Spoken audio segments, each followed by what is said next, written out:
Welcome to Colonial Beach, Virginia, and you can see somebody is welcoming us here right now. So let's check out and go closer to them. Hello, how are you all doing? Hey everybody, I'm at Colonial Beach. Look at this nice, somebody welcome, whatever, I'm getting.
हैं सामने आज lifestyle TV channel पे आप सबके लिए मोहम्मद हारिस बरकी, जो एक doctor और एक वालियन है, फ्रॉइड की ईगो और इड के बारे में कुछ लिखते हैं। वो क्या लिखते हैं, आइए सुनते हैं।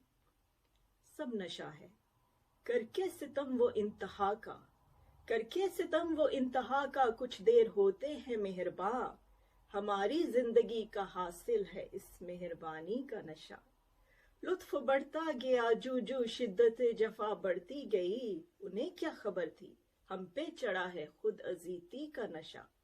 जो चाहिए जहां चाहिए जब चाहिए मुझे चाहिए, जो चाहिए जहां चाहिए जब चाहिए मुझे चाहिए, दिलों में बसा है इस कदर खुद गर्जी का नशा।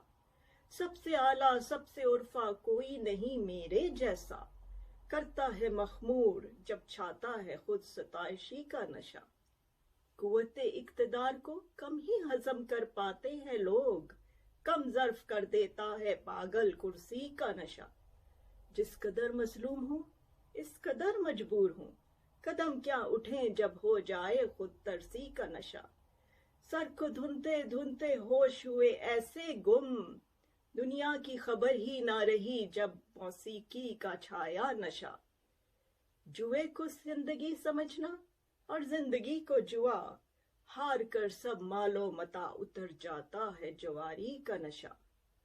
हम तो कुर्बत से कभी आशना ही ना थे, हम तो कुर्बत से कभी आशना ही ना थे, तेरी संगदिली से तो है आशिकी का नशा। दुनिया माफिया को छोड़कर गोशाए नशी होना, ये फकीरी नहीं ये है फकीरी का नशा। हारिस नशे और भी हैं, हारिस नशे और भी हैं, महके नशे के सिवा, जिंदगी के हर रूप में छुपा उसने आवारगी का नशा। आदाब।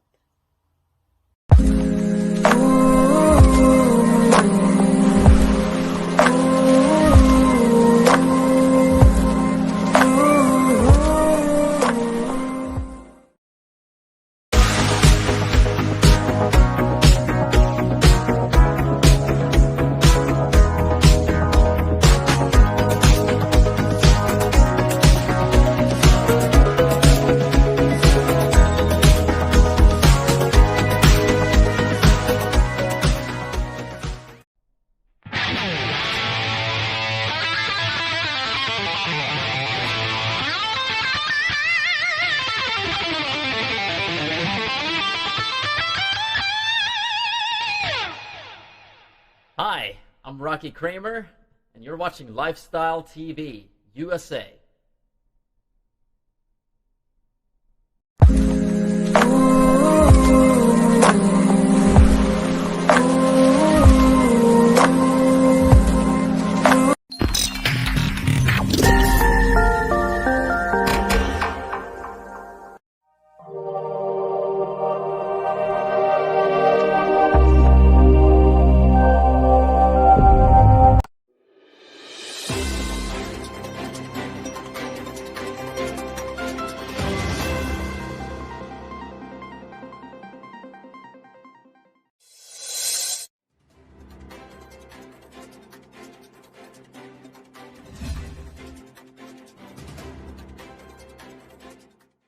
कराची में जारी 7वीं कसीरुल कोहमी बहरी मश्क अम 2021 के तीसरे रोज दहशतगर्दी से निमटने की अमली मश्क और हरबी सलाहियतों का मुजाहिरा किया गया।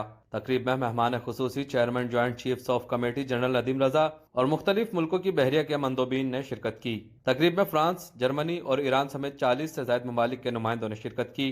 पानियों में फौजी किश्तियों और फिजाओं में हेलीकॉप्टरों ने गश्त किया। जांबाजों ने दुश्मनों को मुंह तोड़ जवाब देने का मुजाहिरा भी किया। पाक सरजमीन के मुहाफिजों ने रस्सी की मदद से हेलीकॉप्टर से उतरने की महारत दिखाई। Chairman joint chiefs of staff committee general Nadeem Raza कसीरुल कौमी अमन मशकों के मेहमान खुसूसी थे। बहरिया हुक्काम के मुताबिक 40 से ज्यादा ममालिक की मशकों का मकसद ऑपरेशन ड्रिल्स में इजाफा, गैर रिवायती खतरात से निमटने की सलाहियतों में इजाफा, कसीरुल जहती तनाजुर में बहरी हरबी सलाहियतों का इजाफा और समंदर में मुश्तरका कार्रवाइयों को बढ़ाना है। मशकों का एक और मकसद मुश्तरका हिकमत अमली के साथ समंदरी जारियत से निमटना भी है।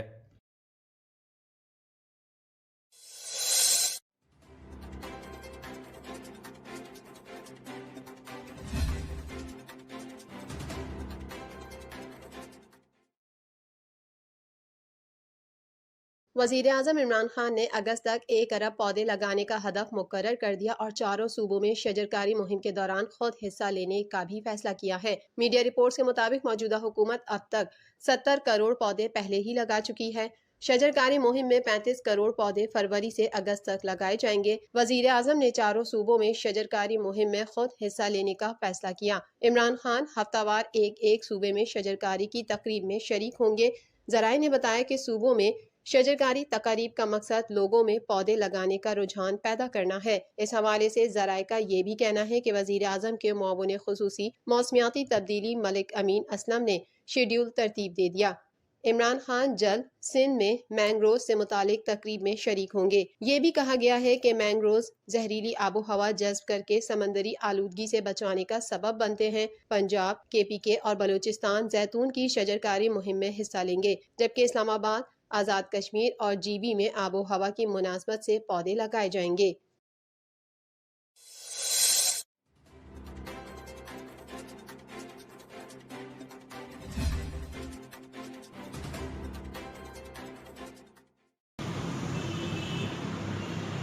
मुल्क भर में कोरोना से मजीद 31 अफराद जाबहक हो गए, जबकि 1000 से जायद मुस्बत केसेस रिपोर्ट हुए। National command and operation centre की जानिब से जारी किए जाने वाले आदाद शुमार के मुताबिक मुल्क भर में गुज़िश्ता 24 घंटों के दौरान कोरोना वायरस से 31 अफराद जाबहक, जबकि 1404 मुस्बत केसेस रिपोर्ट हुए। मुल्क भर में अब तक 12,307 अमवात हुई, जबकि अब तक कोरोना वायरस के मरीजों की तादाद 5,63,029 हो गई। सेहतयाब होने वाले मरीजों की तादाद 5,25,087 है और फाल केसेस की तादाद 25,635 है। गुज़िश्ता 24 घंटों के दौरान 34,475 कोरोना टेस्ट किए गए। NCOC के मुताबिक सिंध में 2,53,511, पंजाब में 1,63,833, खैबर पख्तूनख्वा 69,778, बलोचिस्तान में 18,929 केसेस, इस्लामाबाद 42,590, गिलगित बल्तिस्तान में 4,940 केसेस और आज़ाद कश्मीर में कोरोना मरीजों की तादाद 9,448 हो गई।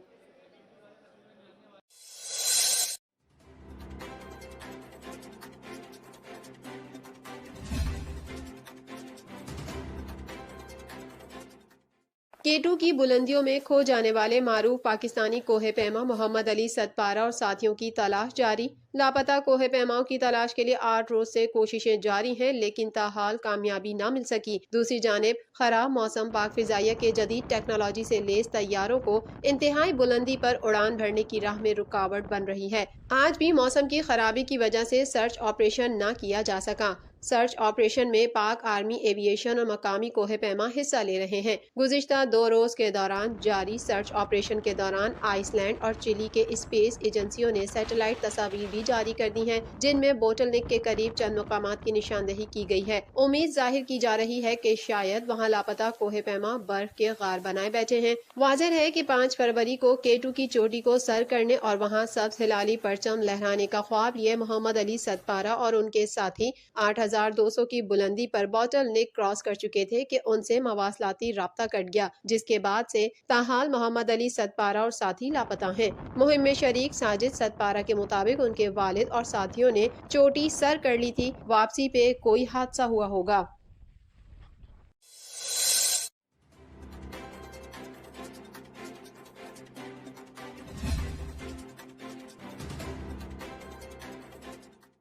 इस्लामाबाद बदमाशों का शहर नहीं, इसलिए 33 में 30 नाके खत्म कर दिए, जबकि बाकी 3 भी जल्द खत्म कर देंगे। चौधरी निसार अपने साथ जैमर वाली गाड़ी रखते थे, लेकिन आज की गाड़ी में घूमता है। इस्लामाबाद में आने वाले दिनों में जदीद पुलिस नजर आएगी। Pakistani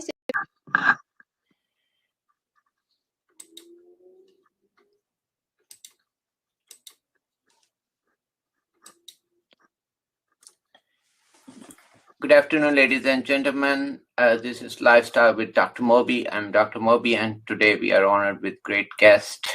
Let's welcome her. She's a children author for a children book. Let's welcome Walt. How are you doing? I am good. How are you? Good. Yes, sorry for the technical delay earlier. So tell us about yourself. What do you do normally? Well, normally I am a 4th grade school teacher. my book that I'm wanting to promote is not a children's book, but it does have to do with children. It is a book about children. I have written a children's book too, though. Okay. Okay. Well, thank you for clarifying that. And that. So tell us a little bit about your, book. Well, the book that I wrote is called For the Children with Love, Sadie's Story. And it is a book that I wrote because I was a social worker for a while. I worked at the Department of Child Services in Indiana, in Indianapolis, actually. And I was on the sex abuse team. And after leaving that job, I went back to teaching. I had taught before. And I've always wanted to write a book.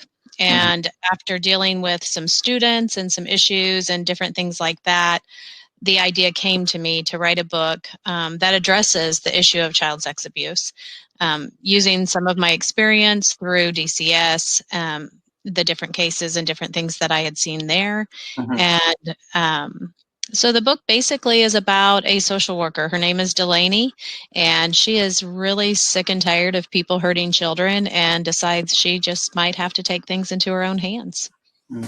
Yeah, it's I think, very, very important topic, and especially, with the current situation. I don't know if you're following that, there's news about certain religious organizations, and unfortunately, those have, really, I don't know whether they were aware of or not, but, it is something which is so important for everybody to realize that, So let's talk a little bit about some of your chapters from your book, or some of which you like to share with us, actually. Right. I think one of the main things that I would like to share is that as I worked as a caseworker, I realized that normal people, as we call them, can't handle hearing details of child sex abuse. It's too much emotionally to hear. So when I wrote the book with that in mind, that people can't hear the details. So I think a lot of people are afraid that they're going to read this book and read something they can't handle, and that's not going to happen. I write in a way that you do know what happens, but you do not hear details or anything like that. So it saves the reader from that. The book is written from the perspective of every person involved. So it starts out with Sadie, the little girl, and she's talking. It's done in her voice. And the next chapter is Delaney, and she's talking. So every chapter is devoted to a certain character in the book. So you hear from the detectives, you hear from the perpetrator, the person that is hurting Sadie, you hear from the family. So it gives you the perspective of all the different characters when you read. So what you're saying is that there are different characters in your book, and every character actually manifests or shows differently certain symptoms or certain manifestation, or how it changes them, so they're totally different. So you might think there might not be one sign. Right. And I think a lot of it, and a lot of what I hear from readers, is that they feel every emotion. And when I write, I truly sit with my eyes shut and just start typing, and I become that character. So when I'm writing for Sadie, I'm that little girl and I'm in her mind. And when I'm writing for the detective or whatever, I'm in their mind. I am that person when I'm writing. And you feel those emotions, and everyone has told me that I've spoken to has said, I went through every emotion I could possibly go through. I laughed, I cried, I got angry, I hate this person, I love this person. I get text messages in the middle of the night from people that say, I read your book last night, I couldn't put it down, it's 4:00 in the morning, but I had to see if Sadie was okay. I had to know how it ended. So it's a compliment that they do feel every emotion. I love that it brings that out in people. Well, I mean, even hearing you actually makes me feel such kind of nervous about what happened to Sadie, and was Sadie okay in the end? And and what really happened. I can't imagine how traumatic would be, for a kid to Right. go through that, let alone later on what happens. And so tell us, are these based on the real stories or? No, these are made up. I did interview. I mean, I worked with hundreds of kids. So I know what their emotions are. I've talked to them, I've interviewed them, I've sat with them, I've cried with them, and the same with the parents. I've cried with parents and been there during the forensic interviews. And so I've had that experience. So I bring all of that experience into the book, but I am not writing about anybody that I've ever talked to necessarily, any details or anything. It is fiction. But I do use my experience for that. Basically, you are narrating it to bring attention and also pay attention for everybody, so in actual life, they should not miss those important clues. So that's the aim of writing this book. So it's very important. It's more for educational purpose. So it is for educational purposes, in that we really need people to start talking. People don't want to talk about child sex abuse. It's a topic that is very hush-hush, and we get people talking. People are talking now when they're reading this book, and I've had people share their experiences with me and different things that have happened in their lives from reading this book. So we need to bring the topic to light, that it does exist, and we need to talk about it, and we need to pay attention to our children, and we need to watch what's going on. It's proven that almost, I can't remember the percentage, it's over 90%, I believe, of the time when a child is abused, it is by somebody that they know. It's not a stranger. It's somebody that they know. And so we need to listen to our children, and we need to watch for the signs. And so this book does educate in that way, but it is a story. It is Delaney's journey as a social worker who wants to protect these children. And I actually am getting ready to publish the second in the series. So there will be Nevaeh's story coming out very, very soon. Mm-hmm. And, just for audience sake, I would like to just clarify that this is prevalent in all cultures, in all societies, unfortunately. And, we can say it's certain religious organizations are more prone or not, but sadly, I'm of course also have observed other cultures. Unfortunately, it's very, very prevalent there too. And I think important thing is a lot of people will never talk about it. So it's maybe they consider it is kind of, you put it under the carpet, because that, first of all, it's very hard to deal with them to understand that it is a wrong thing. Totally, it's a crime actually. So so they can go to jail, and also so kids are precious, and so that's important. Other thing is, I like to also ask since you have done social work for so many years, so tell us, certain age groups are more prone to it or more vulnerable? Honestly, it is any age group. It is any age group.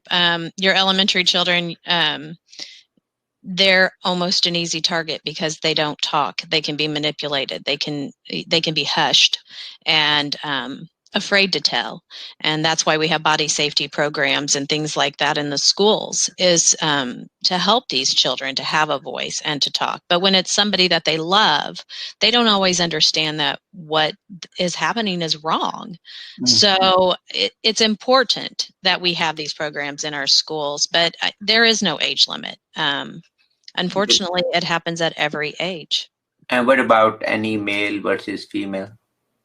I think you hear more about the female than you do the male, but I don't know the numbers. I don't know that it's more or less, but I do know we hear more from the females than we do the males.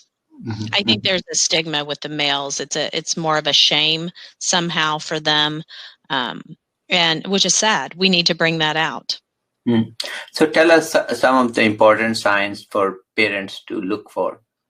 I think they need to listen. I think when your child says they don't want to sit with this person, or they don't want to be around this person, that they need to ask why. They need to find out why. And they also need to talk about your body and talk openly about it, using proper names for body parts, things like that. Parents need to be able to talk openly with their kids. And I think that's something that a lot of people are afraid of. We're afraid to do that with our children. I have a 6-year-old granddaughter, and I make sure that when we talk about things and we're talking about body parts, or, when she goes to the restroom or whatever, and I ask her if she, cleaned up well and things like that, I use the proper names. And I was always amazed when I was at DCS, that the names that kids come up with, and it's what their parents have taught them to call their body parts. And I think the other thing that surprised me the most when I was at DCS was the amount of parents that didn't believe their children. I was floored over and over again that parents didn't believe their kids. And so your book is available on Amazon, or is it available? Yes, it's available. I publish through KDP. So it is available through there and through Amazon, and my next book will be available the same. And I would like to say that my daughter, Peyton, she's 23, she designed the cover for me. She drew the cover, and she's working on the cover for the next book. So, so yes, I wanted to say that. Well, congratulations on such a great achievement. But also for audience sake, like she mentioned, make sure they talk to and find out why that they don't want to mix with the other person, or it mostly, unfortunately, it's the one or the one so that is sad thing, that it's not somebody from outside, Right. And even for other religious organization, unfortunately those were also where they went all the time, right? So it's not that they were going there first time. I think that is important, and also important is now with video thing, with the smartphones and so forth, and these are very important. So below 18, those are I think it's very important that we pay attention to what kids are doing. And with smartphone technology, it is unfortunately those predators are using for their advantage. This is sad, but it is sad. It is sad. So hopefully this book and Delaney's story and Delaney's journey will help people to start talking about it, and not make it such a hush-hush subject. But the book itself is, I would say it's a crime novel or a thriller. I hope people have fun reading it, and I know that sounds terrible with what the topic is about, but I think that they really will fall in love with Delaney and her mission to just save the children. So tell us a little bit about, in the end, how your characters are saved, or what worked for them. Well, I mean, Delaney is she's a young woman who has a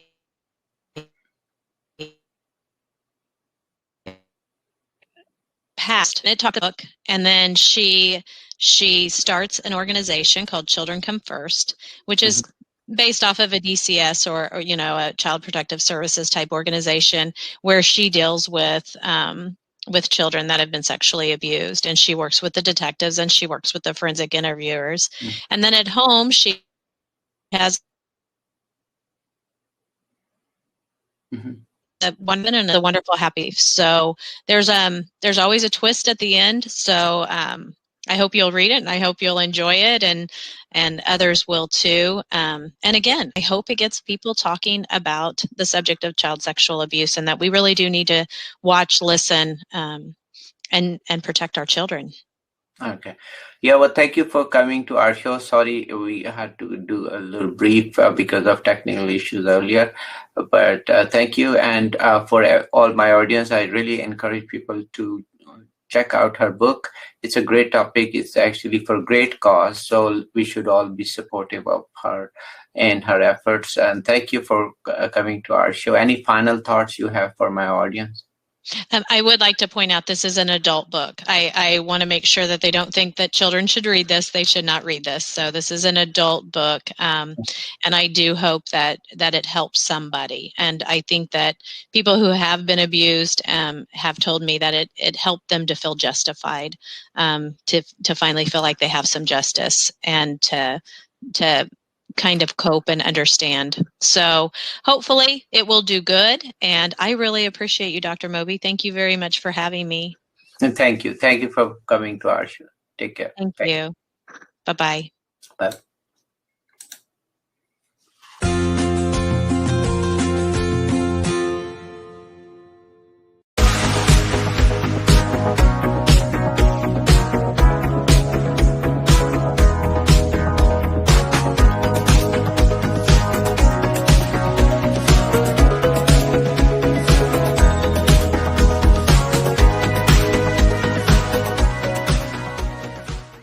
So today I'm at Berkeley, Virginia. Gorgeous places, Dr. Moby. Keep watching our transmission. It's excellent.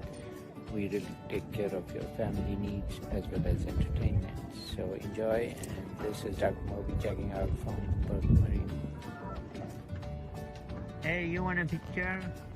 Oh, look at them. They want a picture with me. Next time, buddies.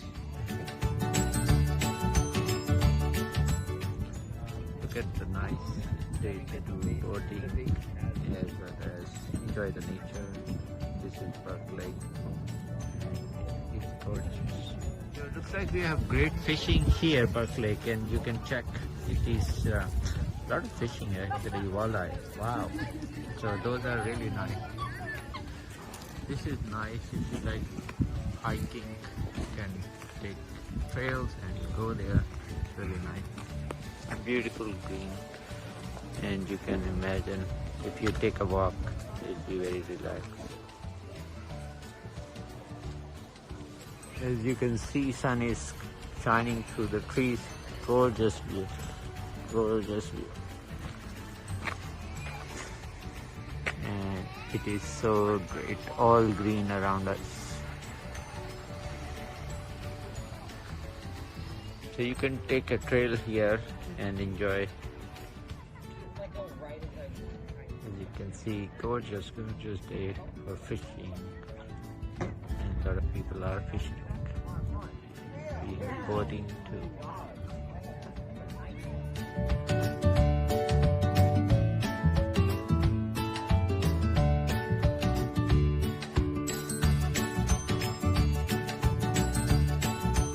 Hi, this is Dr. Moby with Lifestyle TV. Keep watching our TV and shows. Great way to watch entertainment and so forth.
working nonstop.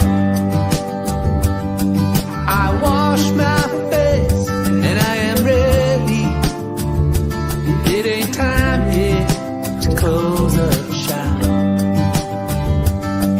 It breaks my heart. I'm dreaming I can think. I salute the unsung heroes, all the healthcare providers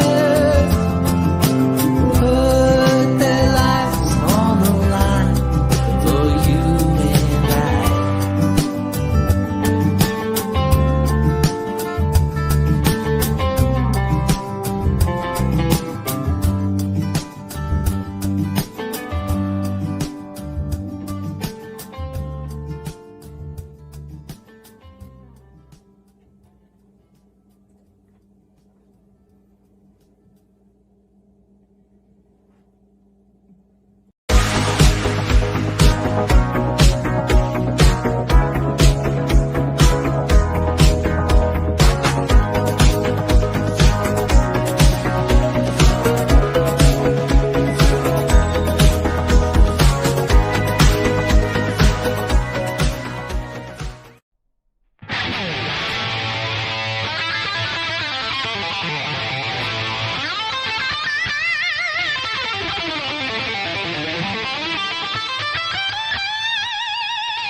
Hi, I'm Rocky Kramer, and you're watching Lifestyle TV, USA.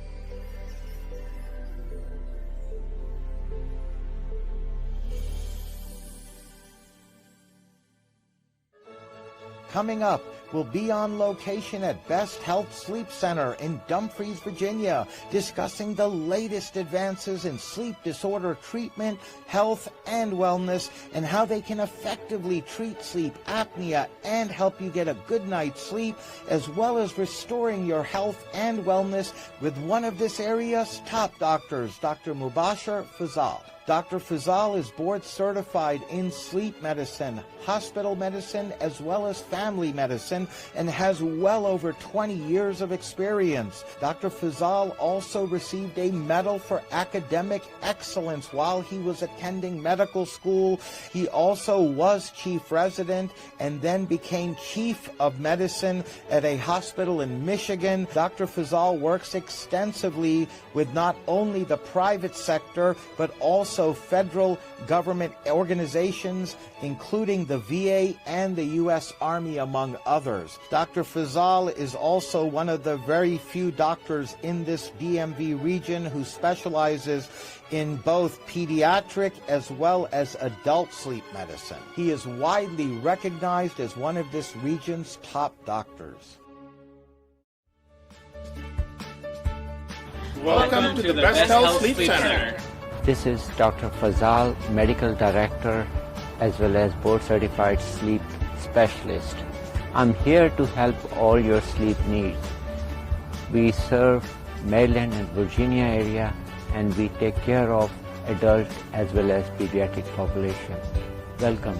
My name is Samara, and I'm the office manager of Best Health Sleep Center. I will make sure you've got a good customer service, and I will take care of all your sleep needs and scheduling. Hi, I'm Christopher. I'm a patient care coordinator, and I'm here to go the extra mile and make sure you get exceptional customer service. Hi, my name is Liz. Bienvenidos a nuestra clínica. Estamos aquí para ofrecerte ayuda si tienes problemas para dormir. Si tienes problemas de sobrepeso, si sufres de ansiedad o si no puedes dormir y porque roncas mucho, estamos aquí esperándote que nos llames. Tenemos oficinas en Maryland y Virginia. Gracias, te esperamos. My name is Mohsen. I take care of all the DME equipment needs. Even after the follow-up, I make sure that all the patients been taken care of at the best level. They really care about their patients. Very responsive. Anytime I've had any question or issue, either the staff or the doctor. This all gets back to me quickly. It's been great working with them. I would say out of a scale 1 to 10, he's a 20. And the nurses and the staff are beautiful people.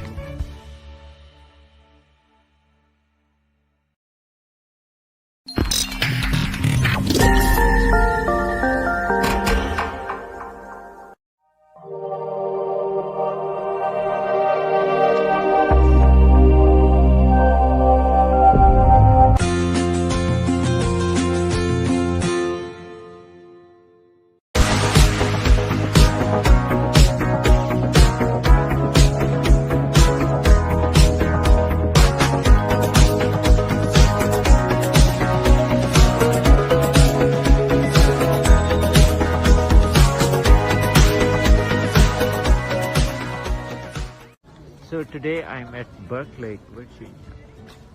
Gorgeous places. Dr. Moby, keep watching our transmission. It's excellent.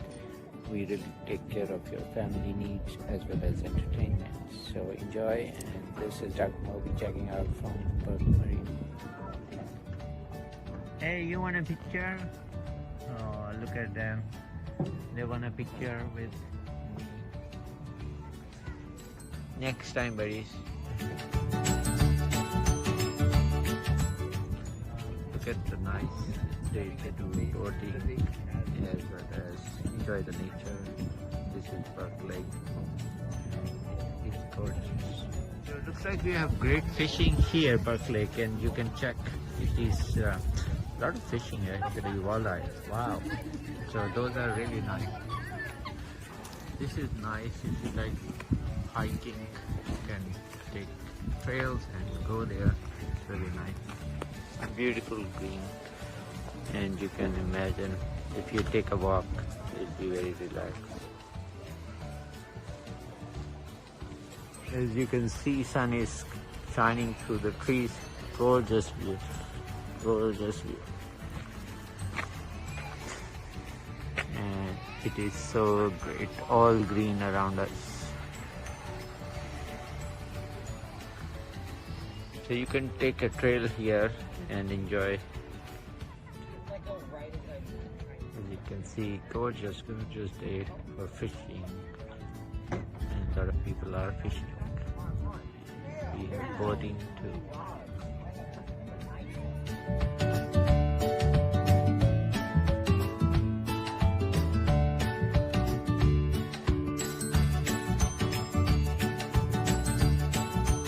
Hi, this is Dr. Moby with Lifestyle TV. Keep watching our TV and shows.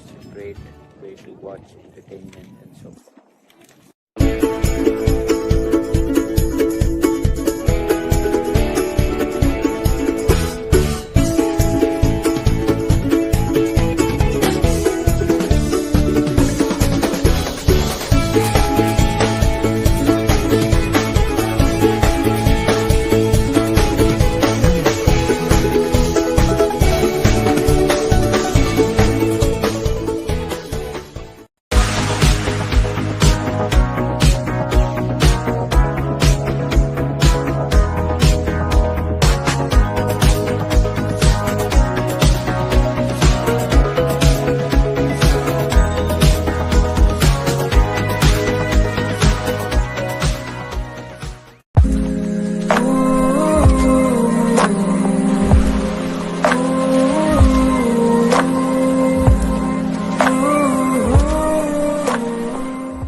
It ain't time yet to close up shop. It breaks my heart. I'm dreaming I can't think. I salute the unsung heroes, all the healthcare providers who put their lives on the line for you and I.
Hi, I'm Rocky Kramer, Style TV, USA.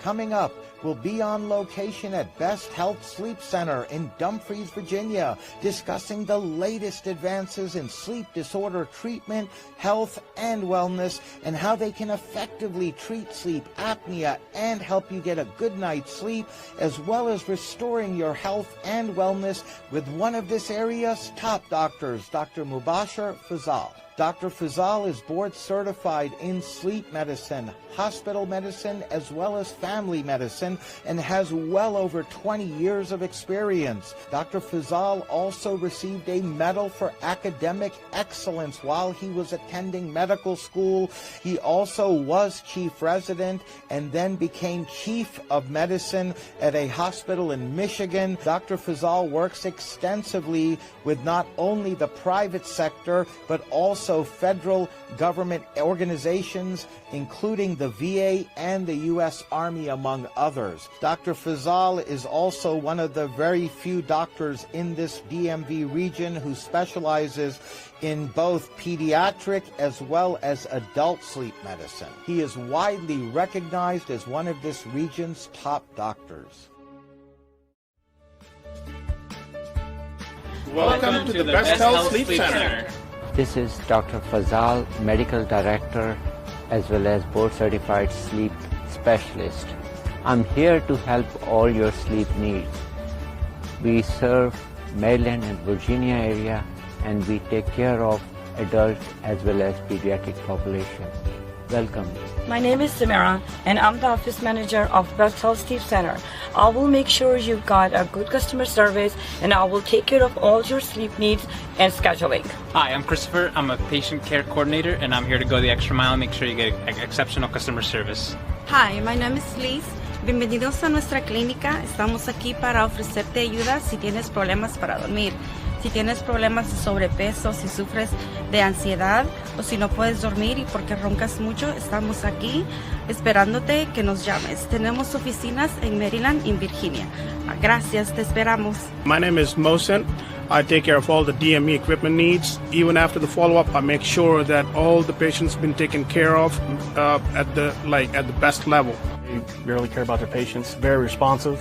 Anytime I've had any question or issue, either the staff or the doctor, Fazal gets back to me quickly. It's been great working with them. I would say out of a scale 1 to 10, he's a 20.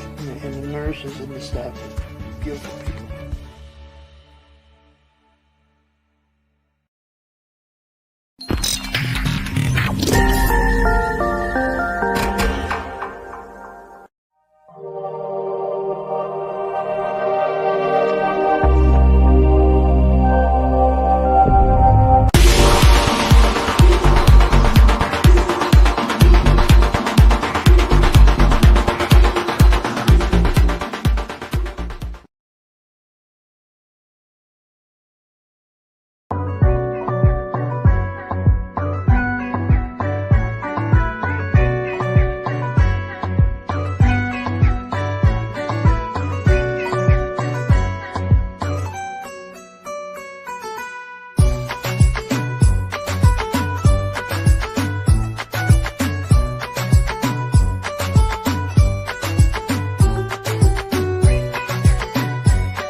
सलाम, सत श्री अकाल, नमस्ते।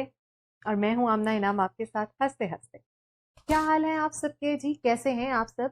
और पूरा हफ्ता गुजरते हुए तो पता ही नहीं चलता कब दिन हो जाती है, कब शाम हो जाती है। तो उम्मीद करती हूँ जो भी दिन गुजर रहा है आप सब उस दिन गुजरते हुए दिन के साथ सब अपनी जिंदगियों में बिल्कुल खुश खुर्म अपनी ज़िंदगी गुजार रहे होंगे। आबाद रहिए, इसी तरह मुस्कुराते रहिए। और हमेशा की तरह कहती हूँ कि हमेशा हर प्रोग्राम लेकर आऊँगी एक मस्ती से भरा हुआ, और हर आर्टिस्ट और सेलिब्रिटी जो भी लेकर आऊँगी आप लोगों के लिए वो एक बेशक नया टैलेंट है, एक नया नाम है, इंडस्ट्री में उभरता हुआ सितारा है, लेकिन आपके लिए बहुत ही ज़बरदस्त और बहुत ही खूबसूरत मस्ती भरी शाम के साथ होगा। प्रोग्राम का आगाज करते हुए सबसे पहले अपने स्पॉन्सर्स का शुक्रिया अदा करना चाहेंगे जी। बहुत बहुत शुक्रिया हमारे तमाम स्पॉन्सर्स का जो हमारी शाम को खूबसूरत बनाते हैं। आर्टिस्ट सेलिब्रिटीज हमारे साथ होते हैं, इसी तरह हमें प्यार की आपकी ज़रूरत है, हमें प्यार देते रहिए। फ्राइडे फ्लेक्स आपकी मोहब्बतों के बगैर अधूरा है। तो एक अच्छी बात के साथ प्रोग्राम का आगाज करेंगे। और आज मैं सुबह बैठी हुई थी, चाय पी रही थी, तो मुझे एक बहुत अच्छी बात मेरी नज़रों के सामने से गुजरी, तो मुझे लगा कि आप लोगों के साथ मुझे वो ज़रूर शेयर करनी चाहिए आज के प्रोग्राम में। और वो क्या अच्छी बात थी अभी मैं आपके सामने शेयर करने जा रही हूँ। और वो अच्छी बात क्या है? वो अच्छी बात कुछ ऐसे है, सच को तमीज ही नहीं बात करने की, सच को तमीज ही नहीं बात करने की, झूठ को देखो कितना मीठा बोलता है। जी बिल्कुल ऐसे ही ये बात नहीं गुजरी नजरों से। जितना मर्जी झूठ बोल लीजिए, ठीक है, वो हमेशा मीठा ही लगेगा, और जितना बड़ा मर्जी सच बोल लीजिए हमेशा कड़वा लगता है। इस बात का जो लेसन था वो ये था कि आप लोगों को सच कड़वा भी लगे ना, लेकिन प्लीज सच का ही सहारा लीजिए। झूठ के कोई पांव नहीं होते, लेकिन सच जितना भी हो, कड़वा हो, जितना मर्जी बुरा हो, जितना मर्जी भयानक हो, लेकिन सच का जो अंजाम है, जो सच का एंड है, वो अच्छा होता है। तो अपनी जिंदगियों में सच्चाई का दामन थामे रखिए, हमें अपनी फीडबैक से आगाह रखिए। मेरे पेज को लाइक करना, शेयर करना, सब्सक्राइब करना नहीं भूलना आपने। प्रोग्राम का आगाज करते हुए अपने मेहमानों को दावत देते हुए, आज के मेहमानों का तारुफ कराते हुए, आगे बढ़ते हुए आमना नाम आपको बताती हुई चले, आज मेरे साथ दोबारा से मेरे बहुत फेवरेट, बहुत अच्छे दोस्त, बहुत अच्छा इंडस्ट्री का बहुत प्यारा नाम उभरता हुआ हमारा ये स्टार, दिन दुगनी रात चुगनी तरक्की करते हुए एक के बाद एक हिट अपना ट्रैक देते हैं। और अभी आज जिस गाने की लॉन्च के ऊपर आज हमने इनको दावत दी है, जिस गाने के लिए हमने इनको आज अपने शो में वेलकम किया है, इनके नए ट्रैक जिसका नाम है इनकार। जी मैं बात कर रही हूँ ताहिर अब्बास एंड अफीफा भट्ट। अफीफा भट्ट हमारी इंडस्ट्री के अंदर एक नया उभरता हुआ सितारा, और आज हमारे साथ होंगे जी दोनों हमारे साथ रूबरू, और उनके साथ हमारा खूबसूरत सा ये प्यारी सी गपशप का सिलसिला। आप भी मेरे साथ रहिए और करते हैं जी बहुत सारी बातें, बहुत सारी मस्ती। और जिन्होंने अभी तक ज्वाइन नहीं किया जल्दी से ज्वाइन कीजिए। आमना इनाम आपके साथ फ्राइडे फ्लिक्स में खूबसूरत सी शाम को लेके। तो वेलकम कहने जा रही हूँ one and only Tahir Abbas and Afifa Bhatt. अस्सलाम वालेकुम, क्या हाल चाल है जनाब ताहिर अब्बास साहब। एंड आज हमारे साथ उभरती हुई हमारी इंडस्ट्री का खूबसूरत प्यारा सा नाम जी अफीफा भट्ट। वेलकम कहेंगे आपको। अस्सलाम वालेकुम, कैसी हैं आप? बिल्कुल ठीक हूँ जी, आप बताइए। सबसे पहले आप लोगों को बहुत बहुत मुबारकबाद आपके इस खूबसूरत से ट्रैक इनकार के लिए, और उसके बाद दूसरी मुबारकबाद की मुझसे कि आज आप दोबारा ताहिर के साथ फ्राइडे फ्लिक्स में आपने हमें ज्वाइन किया। बहुत शुक्रिया। Thank you for inviting us. Tahir आपसे तो इतनी सारी बातें हैं यार, आप हर दफा मुझे हर 2 हफ्ते के बाद धमाका जो है ना आप तैयार रखते हैं। आपने 2-3 वीक्स पहले मुझे एक नए ट्रैक के साथ आपने मुझे हैरान किया हुआ था। आज आप अफीफा के साथ हैरानगी के और जौहर दिखाते हुए अब दोबारा मैंने आपको वेलकम किया है। यार आप कैसे कर लेते हैं ये सब, प्लीज मुझे बताएं। मैं तो खुद आपकी बहुत बड़ी फैन हूँ, मुझे बताइए ये कैसे एक के बाद एक के बाद एक के बाद एक के बाद बस वो कहते हैं ना कि जब आपका फोकस 100% की एक ही जगह पे हो और आप एक माइंडसेट बनाया हो आपने कि मैंने ये काम करना है, तो फिर चीजें बड़ी अच्छी होती। जब आप डिवाइडेड होते हैं, जब आपके माइंड में बहुत सारी चीजें एक साथ चल रही होती हैं, तो फिर शायद रिजल्ट उस तरह से नहीं आते। अब मुझे समझ आ गई है कि मैंने जिंदगी में यही करना है, तो इसको दिन ब दिन बेहतर करना है। तो ये भी बड़ी बात होती है कि आप किसी प्रोफेशन में आए और आप सीरियस हो, तो उसका एक अपना इम्पैक्ट जाता है। बेशक जी, और वो हम देख रहे हैं कि आप कुछ ज्यादा ही माशाल्लाह सीरियस हो गए हैं वैसे, और आप माशाल्लाह बहुत सीरियस अंदाज से इस अपने फील्ड को लेके चल रहे हैं। और अभी थोड़ा सा बढ़ते हुए आपके बाजू में हमारे साथ आज प्यारी सी हमारी फनकार दोस्त अफीफा भट्ट, वेलकम कहेंगे अफीफा को भी, और पूछना चाहेंगे कुछ अफीफा की जिंदगी के बारे में बात करेंगे। जिन्होंने मुझे ज्वाइन नहीं किया जल्दी से ज्वाइन करिए। आमना इनाम प्यारी सी खूबसूरत शाम फ्राइडे फ्लेक्स में अफीफा भट्ट एंड ताहिर अब्बास मेरे दोस्त, और आज मैं उनकी होस्ट। तो अफीफा आपसे पूछूंगी, अपनी जिंदगी का करियर बताइए, कैसे स्टार्ट किया? अफीफा को हमने इंडस्ट्री में तो देखा अभी इतने जबरदस्त लोहे मनवाते हुए, कैसे बचपन से ख्याल था, इसके ऊपर भी बात करेंगे। हाँ जी, बचपन में वैसे मैं सिर्फ और सिर्फ ना स्कूल में और कॉलेज वगैरह में गाती थी। कॉलेज में मेरा ग्रुप था और वो काफी मशहूर आर्टिस्ट हो चुकी हैं जो आगे जा चुकी हैं, जो मेरे बैच की थी। तो हम इकट्ठे गाते होते थे, आयमा और मैं। और उसके बाद मैंने क्विट कर दिया था क्योंकि मैं लॉ करने चली गई थी और शोबीज और मीडिया से मेरा कुछ नहीं था। अच्छा जी। तो फिर मैंने जब लॉ कंप्लीट किया और उसके बाद मेरे मतलब फैमिली मतलब अगेंस्ट ही सबके, लेकिन मुझे शौक इतना था कि मेरे पेरेंट्स कहते थे कि चलो पढ़ लो फिर कर लेना। और फिर उसके बाद मैंने GNN चैनल से स्टार्ट किया, मेरा स्टार्ट GNN था और वहां पे जोक दर जोक शो में मैं आती थी और 6 मंथ्स मैंने वहां काम किया। और उसके बाद मुझे जब वहां पर मोटर्स वगैरह भी आते रहते थे, देखते रहते थे, तो उन्होंने मुझे बोला कि तुम तो इतना अच्छा परफॉर्म कर लेते हो, जाओ कोई गाने वगैरह रिकॉर्ड करवाओ तो शोज वगैरह ना हम तुम्हें दें। फिर मैंने शोज करना स्टार्ट किए, तो फिर मुझे कैंपेन मिल गई पूरे पंजाब की और उसके थ्रू मैं ताहिर से मिली और ताहिर ने फिर मुझे गाना करवाया और फिर मैं आज आपके साथ तो आपने बात की कि आपने वकालत की है खत्म, राइट? आप अपने कॉलेज लाइफ के बाद आपने अपने वकालत को रखा, तो ये आपको लगता नहीं है कि ये दो डिफरेंट फील्ड है, वकालत और म्यूजिक? ये दोनों चीजें डिफरेंट फील्ड हैं, डिफरेंट कॉन्सेप्ट हैं। एक तरफ चोरों दुश्मनों गुंडों को इंसाफ दिलाने की बातें, दूसरी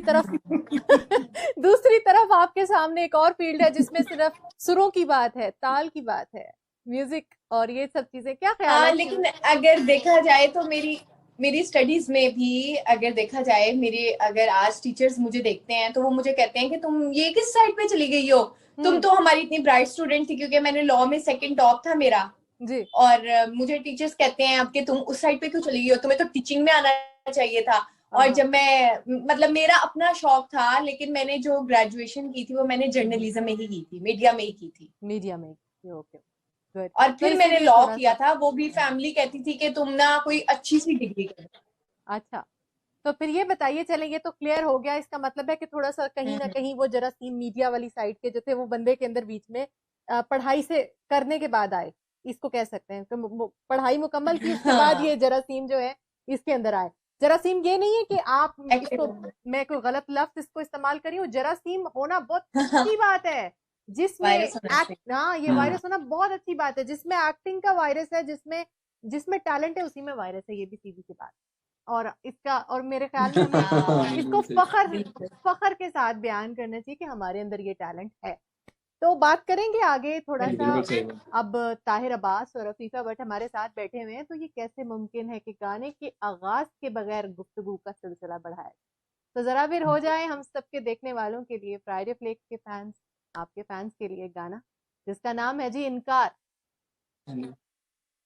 ओके। नहीं नहीं मैं नहीं यूं करना, तेरे नल प्यार ढोला, नहीं नहीं मैं नहीं यूं करना, तेरे नल प्यार ढोला, तेनू दिल नहीं मैं देना, मेरा इनकार ढोला।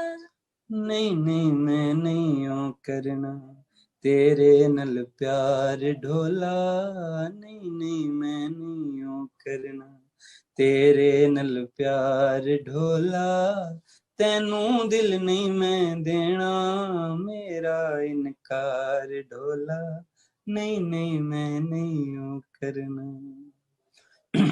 तेरे नल दिल दियां गल्लां जो मैं कीतियां सारी, ताने हुण मैनू देंदी तेरे दुनिया सारी, ताने हुण मैनू देंदी तेरे दुनिया सारी तू चंगिन कीती मेरे नल यार ढोला ते तू चंगिन कीती मेरे नल यार ढोला तेनू दिल नहीं मैं देना मेरा इनकार ढोला नहीं नहीं मैं नहीं यूं करना तेरे नल प्यार ढोला नहीं नहीं मैं नहीं यूं करना तेरे नल प्यार ढोला तेनू दिल नहीं मैं देना मेरा इनकार ढोला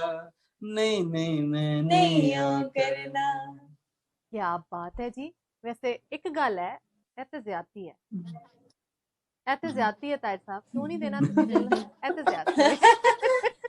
ये तो पक्की ज्यादती है यार, ये इतना जबरदस्त गाना, कसम से बहुत ही खूबसूरत ट्रैक। पता है वो देखे ना आप, पहले जी मुल्तान मिलने के वादे के बाद इन्होंने कहा जी मोटरवे के थ्रू आऊंगा तुम्हें मिलने के लिए, मोटरवे के बाद प्यार भी हो गया, अब प्यार के बाद इनकार हो गया। यार ये समझ नहीं आई बात यार। अभी इनकार के बाद कोई शादी का सहरा सूरा फिर तुम भी कुछ लाओ। इनकार के बाद मेरा एक सोलो सॉन्ग आ रहा है और वो कंक्लूजन होगा सारे गानों का। जबरदस्त, ये सबसे बढ़िया आपने किया, क्योंकि मैं आपको बता रही हूँ ना कि वो आप देखे ना, पिछला जो हमने प्रोग्राम किया और आपका जो हमने गाना सुना वो प्यार पे था, आज आपको दावत दी तो आप इनकार पे आ गए। भाई क्या कह सकते हैं इसके बारे में हम। तो अभी कुछ मैं वो सारी सिचुएशन एक्सप्लेन कर रहा हूँ ना जो होती है ओवरऑल। हाँ ओवरऑल होती है, सही बात। तो अभी क्योंकि लाइफ में इनकार भी चल रहा होता है, प्यार भी, ये तो जिंदगी का हिस्सा है, कभी इकरार है तो कभी प्यार है, कभी प्यार है तो कभी इकरार है। ये तो आपने बिल्कुल ठीक कहा। तो ये बताइए, आज मैं आप दोनों अब आमने सामने बैठे हैं, अलग अलग पूछने वाली हूँ। पहले तो मैं पूछूंगी ताहिर अब्बास से। ताहिर अब्बास, समझना नहीं है कि आपके बाजू में हमारे साथ प्यारी सी लड़की बैठी है जिनका नाम अफीफा भट्ट, आप बस समझे आप और मैं बात कर। आपसे मेरा सवाल है कि बताइए कि अफीफा भट्ट के अंदर जब आपने ये अफीफा भट्ट के साथ काम शुरू किया, गाना मुकम्मल किया, इनकार का एक्सपीरियंस शेयर करिए। कौन सी ऐसी बातें थी जो अफीफा की बुरी लगी, कौन सी ऐसी बातें थी जिस पे चिढ़ जाते थे? बुरी लगी? हाँ चिढ़ जाते थे कि यार ये क्यों कर रही हो तुम, जिस पे डांटा भी अफीफा को। जरा एक्सपीरियंस बताइए सारा। ये कैसा क्वेश्चन हो गया? क्योंकि इतना ज्यादा तो रहा नहीं, क्योंकि गाने की जो प्रोडक्शन होती है हमारी सिंपली 2-4 मीटिंग्स होती हैं ऑडियो के टाइम पे और फिर वीडियो के टाइम पे। तो कोई ऐसी चीज नहीं रही जिससे ना मतलब मैं तंग आ गया हूँ कि यार ये क्या हुआ है। मैं अभी नहीं थी। तो हाँ बस ये होता था कि ये मैं इसको बोलता था कि कभी कोई बात हो तो मैं इसको बोलता था कि काम पे आपने फोकस रखना है। इसके अंदर जो मैंने पॉजिटिव चीज देखी थी वो है इसकी एनर्जी। आप जो इसके लाइव शोज होते हैं उसमें जो इसकी परफॉर्मेंस है वो मतलब आउटस्टैंडिंग है। तो लाइव परफॉर्मर हैं इनकी वीडियोस यूट्यूब पे जी ऐसी एनर्जेटिक परफॉर्मर हैं कि मैं मतलब दावे से कह सकता हूँ कि ऐसी परफॉर्मर मैंने अभी नहीं देखी कोई और इस टाइम पे इंडस्ट्री में। Very good. जो परफॉर्मेंस ये स्टेज पे करती हैं।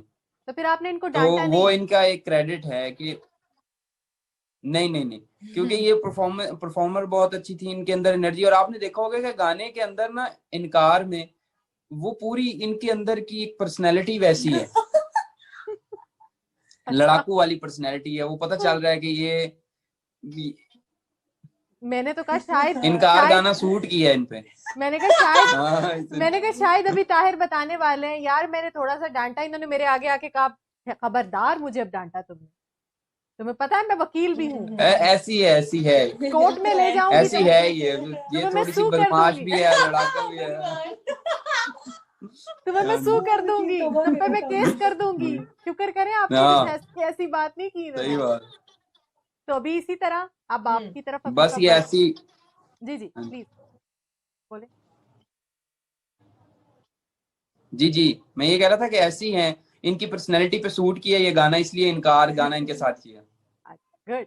अब अफीफा की तरफ बढ़ते हुए, अफीफा आपने भी यही समझना है, ताहिर आपके साथ नहीं बैठे हुए, आप मुझे बताइए कि गाना बनाने से लेकर एंड तक, गाने के खत्म होने तक, कौन सी एक ऐसी बात जो थी आपको बहुत बुरी लगती थी कि यार मुझे डांट भी पिटती है, मुझे ये ऐसे क्यों कह रहा है, ताहिर को ऐसे मुझे नहीं बोलना चाहिए? कोई एक ऐसी चीज, कोई एक ऐसी बात रिकॉर्डिंग के प्रोसीजर में या कहीं पे भी ऐसे लगा हो तो बताइए मुझे। अपना एक्सपीरियंस शेयर करिए हमारे साथ, ताहिर के साथ काम करने का एक्सपीरियंस। ताहिर की ना आज तक वैसे मेरे साथ कभी कोई लड़ाई नहीं हुई, पहला बंदा है ये जिसकी लड़ाई नहीं हुई। हाँ अलबत्ता हमने एक दिन इस वीडियो को एडिट करवाने जाना था और इसने मुझे इतना मिसगाइड किया था ना उस दिन, मैंने तो इसे ब्लॉक कर देना था उस दिन। मैंने आज यहाँ पे ये बात की है, मैंने उस दिन इसको ब्लॉक कर देना था। इस बंदे की वजह से मैं सुबह 11 बजे की तैयार बैठी हुई थी और मैं एक शो करके आई थी और मैंने कहा मैंने मेकअप नहीं धोना, मैं ताहिर की तरफ जाऊंगी, एडिट कराऊंगी वीडियो और फिर मैंने घर आना। और ताहिर ने मुझे रात 10, साढ़े 10, 11 बजे जाके ताहिर साहब आए हैं वीडियो एडिट करवाने ये वाली, और मुझे इतना गुस्सा था और मैं सोच चुकी थी आज मैंने इसको ब्लॉक मार दूं। देखा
Welcome to Colonial Beach, Virginia, and you can see somebody is welcoming us here right now.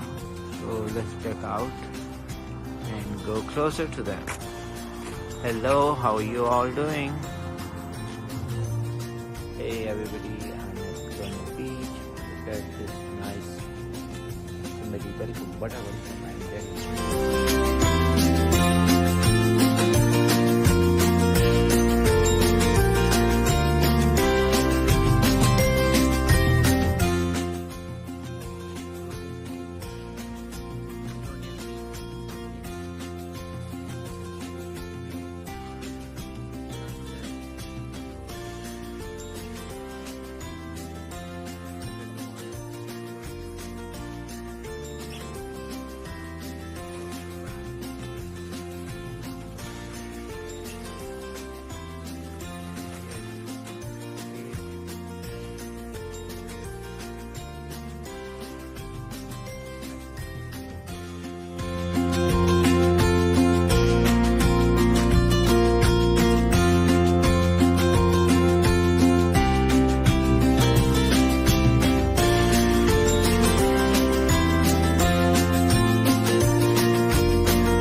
मैं सामने आज लाइफस्टाइल टीवी चैनल पे आप सबके लिए मोहम्मद हारिस बरकी, जो एक डॉक्टर और इकबालियन है, फ्रॉइड की ईगो और इट के बारे में कुछ लिखते हैं। वो क्या लिखते हैं, आइए सुनते हैं। सब नशा है, करके सितम वो इंतहा का, करके सितम वो इंतहा का, कुछ देर होते हैं मेहरबां, हमारी जिंदगी का हासिल है इस मेहरबानी का नशा। लुत्फ बढ़ता गया जू जू शिद्दत जफा बढ़ती गई, उन्हें क्या खबर थी हम पे चढ़ा है खुद अजीती का नशा। जो चाहिए जहां चाहिए जब चाहिए मुझे चाहिए, जो चाहिए जहां चाहिए जब चाहिए मुझे चाहिए, दिलों में बसा है इस कदर खुद गर्जी का नशा। सबसे आला सबसे उर्फा कोई नहीं मेरे जैसा, करता है मखमूर जब छाता है खुद सताइशी का नशा। कुव्वते इक्तदार को कम ही हजम कर पाते हैं लोग, कम ज़र्फ कर देता है पागल कुर्सी का नशा। जिस कदर मजलूम हूँ इस कदर मजबूर हूँ, कदम क्या उठें जब हो जाए खुद तरसी का नशा। सर को धुनते धुनते होश हुए ऐसे गुम, दुनिया की खबर ही ना रही जब मौसीकी का छाया नशा। जुए को जिंदगी समझना और जिंदगी को जुआ, हार कर सब मालो मता उतर जाता है जवारी का नशा। हम तो कुर्बत से कभी आशना ही ना थे, हम तो कुर्बत से कभी आशना ही ना थे, तेरी संगदिली से तो है आशिकी का नशा। दुनिया माफिया को छोड़कर गोशाए नशी होना, ये फकीरी नहीं ये है फकीरी का नशा। हारिस नशे और भी हैं, हारिस नशे और भी हैं, महके नशे के सिवा, जिंदगी के हर रूप में छुपा उसने आवारगी का नशा। आदाब।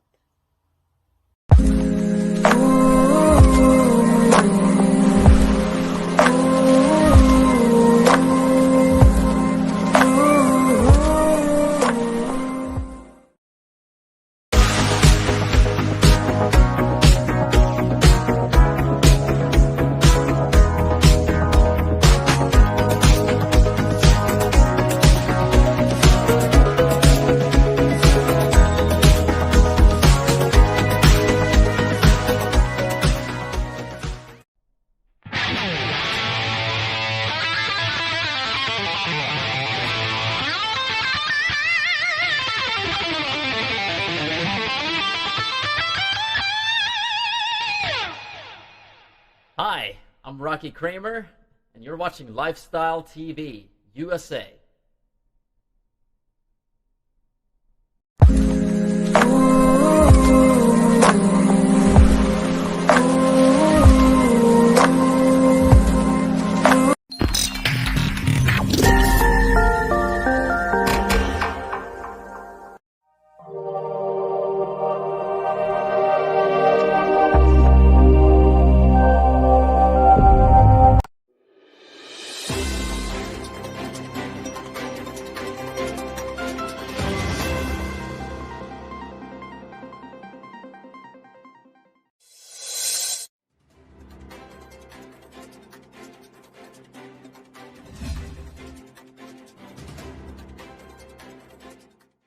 कराची में जारी 7वीं कसीरुल कोहमी बहरी मश्क अम 2021 के तीसरे रोज दहशतगर्दी से निमटने की अमली मश्क और हरबी सलाहियतों का मुजाहिरा किया गया।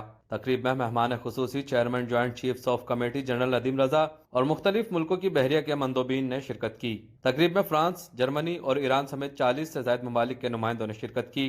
पानियों में फौजी किश्तियों और फिजाओं में हेलीकॉप्टरों ने गश्त किया। जांबाजों ने अम दुश्मनों को मुंह तोड़ जवाब देने का मुजाहिरा भी किया। पाक सरजमीन के मुहाफिजों ने रस्सी की मदद से हेलीकॉप्टर से उतरने की महारत दिखाई। Chairman joint chiefs of staff committee general Nadeem Raza कसीरुल कौमी अमन मशकों के मेहमान खुसूसी थे। बहरिया हुक्काम के मुताबिक 40 से ज्यादा ममालिक की मशकों का मकसद ऑपरेशन ड्रिल्स में इजाफा, गैर रिवायती खतरात से निमटने की सलाहियतों में इजाफा, कसीरुल जहती तनाजुर में बहरी हरबी सलाहियतों का इजाफा और समंदर में मुश्तरका कार्रवाइयों को बढ़ाना है। मशकों का एक और मकसद मुश्तरका हिकमत अमली के साथ समंदरी जारियत से निमटना भी है।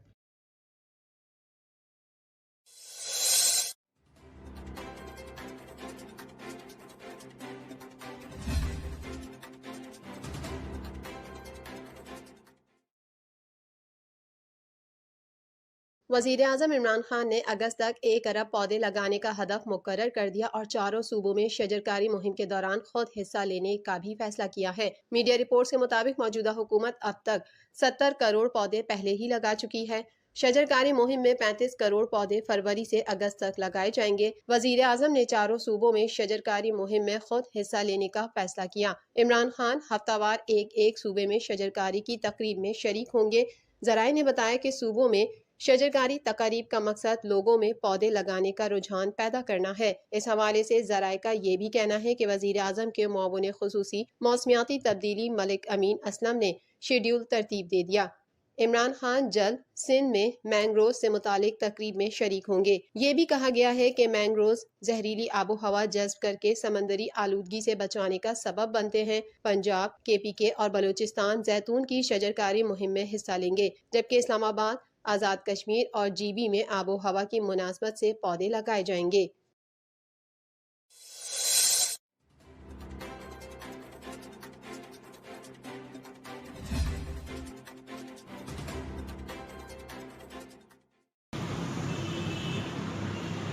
मुल्क भर में कोरोना से मजीद 31 अफराद जाबहक हो गए, जबकि 1000 से जायद मुस्बत केसेस रिपोर्ट हुए। National command and operation centre की जानिब से जारी किए जाने वाले आदाद शुमार के मुताबिक मुल्क भर में गुज़िश्ता 24 घंटों के दौरान कोरोना वायरस से 31 अफराद जाबहक, जबकि 1404 मुस्बत केसेस रिपोर्ट हुए। मुल्क भर में अब तक 12,307 अमवात हुई, जबकि अब तक कोरोना वायरस के मरीजों की तादाद 5,63,029 हो गई। सेहतयाब होने वाले मरीजों की तादाद 5,25,087 है और फाल केसेस की तादाद 25,635 है। गुज़िश्ता 24 घंटों के दौरान 34,475 कोरोना टेस्ट किए गए। NCOC के मुताबिक सिंध में 2,53,511, पंजाब में 1,63,833, खैबर पख्तूनख्वा 69,778, बलोचिस्तान में 18,929 केसेस, इस्लामाबाद 42,590, गिलगित बल्तिस्तान में 4,940 केसेस और आज़ाद कश्मीर में कोरोना मरीजों की तादाद 9,448 हो गई।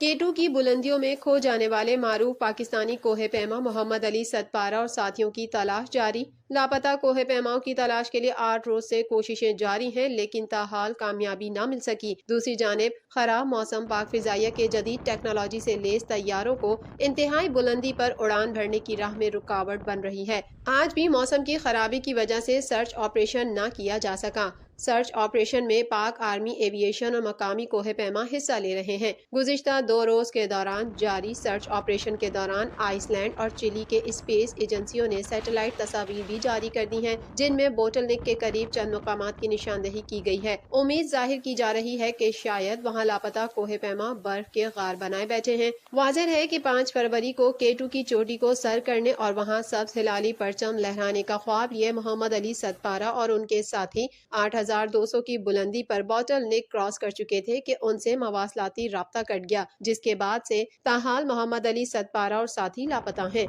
मुहिम में शरीक साजिद सतपारा के मुताबिक उनके वालिद और साथियों ने चोटी सर कर ली थी। वापसी पे कोई हादसा हुआ होगा।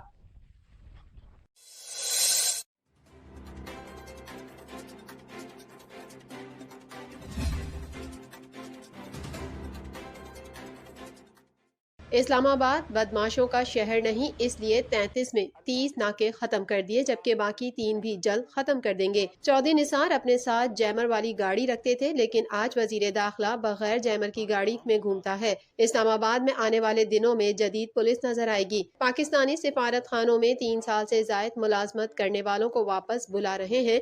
जिन्होंने गैर मुल्की शहरियत दी, उन्हें नौकरियों से हाथ धोना पड़ेगा। शेख रशीद ने कहा कि मौलाना फजल रहमान को हलवा खिलाने की बात की थी, लेकिन अब मौसम बदल गया है, इसलिए वो बात वापस लेता हूँ। PDM भी अपने मामलात पर सोचे। धरना बहुत मुश्किल काम है, हमें 126 दिन के धरने का तजुर्बा है। कानून के दायरे में लॉन्ग मार्च आए तो कोई मसला नहीं। आसिफ जरदारी और बिलावल मेरी बात समझते हैं। ओपोजिशन को बिल आखिर पीपल्स पार्टी की बात ही माननी है।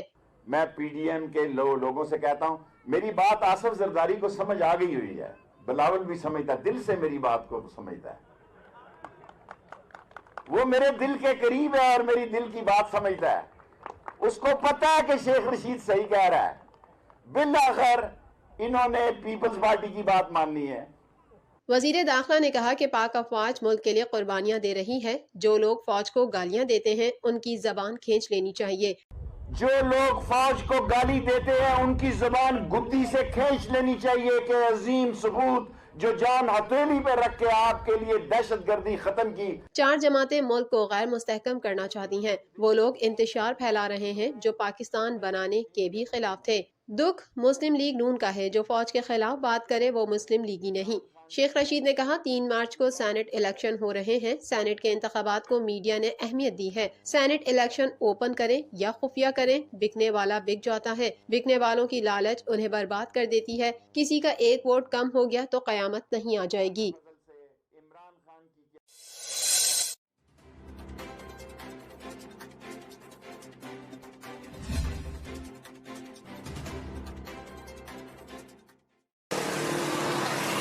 हुकूमत ने 2.5 माह में मुसलसल छठी बार आवाम पर पेट्रोल बम गिराने की तैयारी कर ली है। पेट्रोल की कीमत में 16 रुपए फी लीटर इजाफे की तैयारी कर ली गई है। हतमी फैसला आज वजीर आजम इमरान खान करेंगे। 16 फरवरी से पेट्रोलियम मसनूआत 4 से 5.5 रुपए फी लीटर महंगी होने का इम्कान जाहिर किया जा रहा है। Oil and gas regulatory authority की जानिब से अगले 15 रोज के लिए पेट्रोल 16 रुपए फी लीटर तक महंगा करने की तजवीज़ पेट्रोलियम डिवीजन को अरसाल कर दी गई है। ओगरा की जानिब से अरसाल करदा समरी में लाइट डीजल और मट्टी के तेल की कीमतों में भी इजाफे की तजवीज़ दी गई है। डीजल की कीमत में 14 रुपए 75 पैसा इजाफा तजवीज़ किया गया है। पेट्रोल की हालिया कीमत 112 रुपए फी लीटर है, जो इजाफे के बाद 128 रुपए हो जाएगी। डीजल 116 रुपए 7 पैसे से महंगा होकर 130 रुपए 82 पैसे फी लीटर मिलेगा। ख्याल रहे कि 1 दिसंबर से अब तक पेट्रोलियम मसनूआत 16 रुपए 37 पैसे महंगी हो चुकी है। याद रहे कि गुज़िश्ता माह हुकूमत ने पेट्रोल की कीमत में 2 रुपए 70 पैसे फी लीटर इजाफा किया था, जबकि हाई स्पीड डीजल की कीमत में 2 रुपए 88 पैसे फी लीटर का इजाफा किया गया।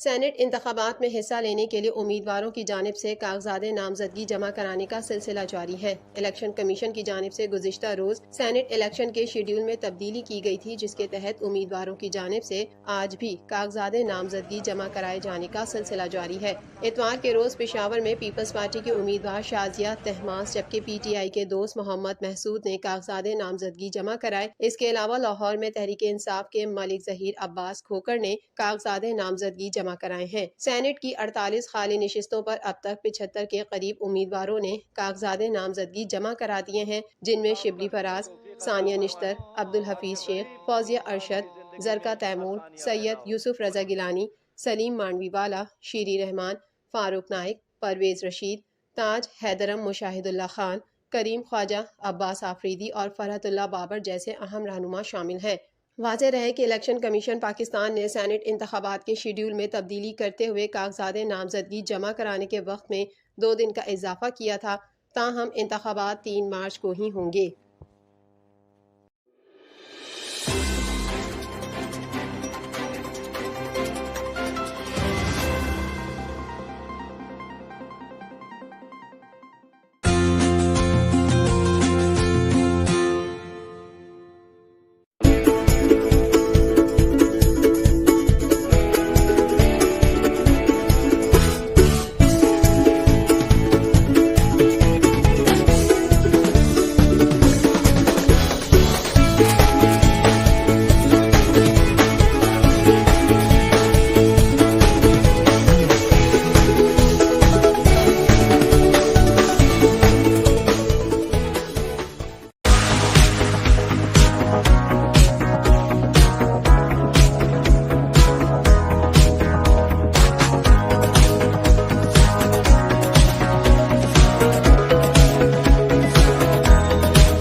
Welcome to Colonial Beach, Virginia, and you can see somebody is welcoming us here right now.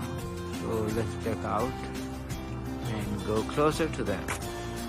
Hello, how are you all doing? Hey everybody, I'm at Colonial Beach. Look at this nice, somebody very good whatever from my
मैं सामने आज lifestyle TV channel पे आप सबके लिए मोहम्मद हारिस बरकी, जो एक doctor और इकबालियन है, फ्रॉइड की ईगो और इट के बारे में कुछ लिखते हैं। वो क्या लिखते हैं, आइए सुनते हैं।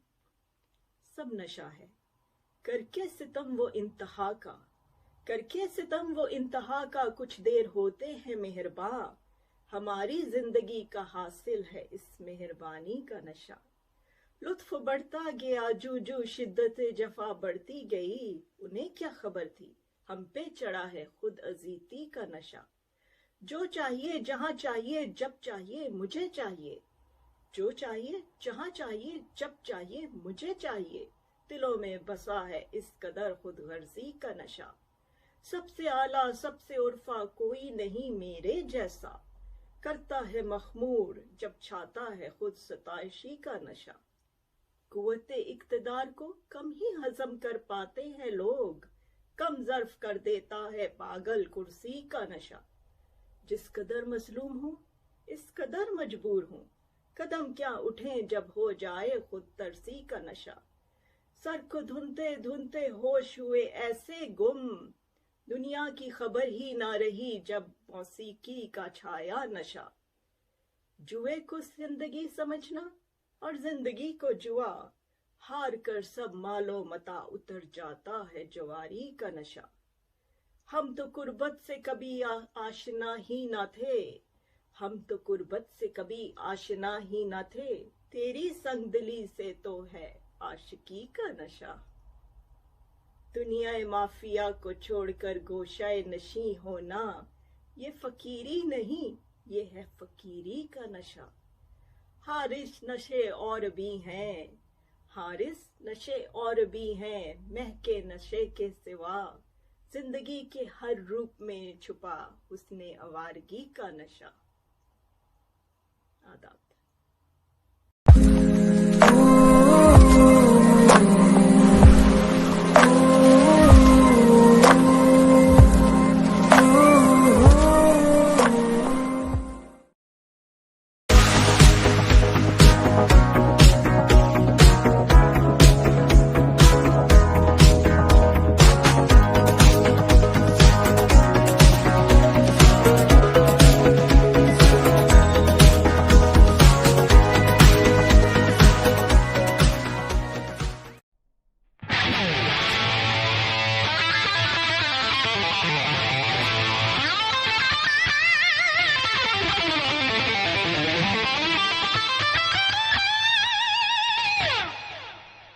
Hi, I'm Rocky Kramer, and you're watching Lifestyle TV, USA.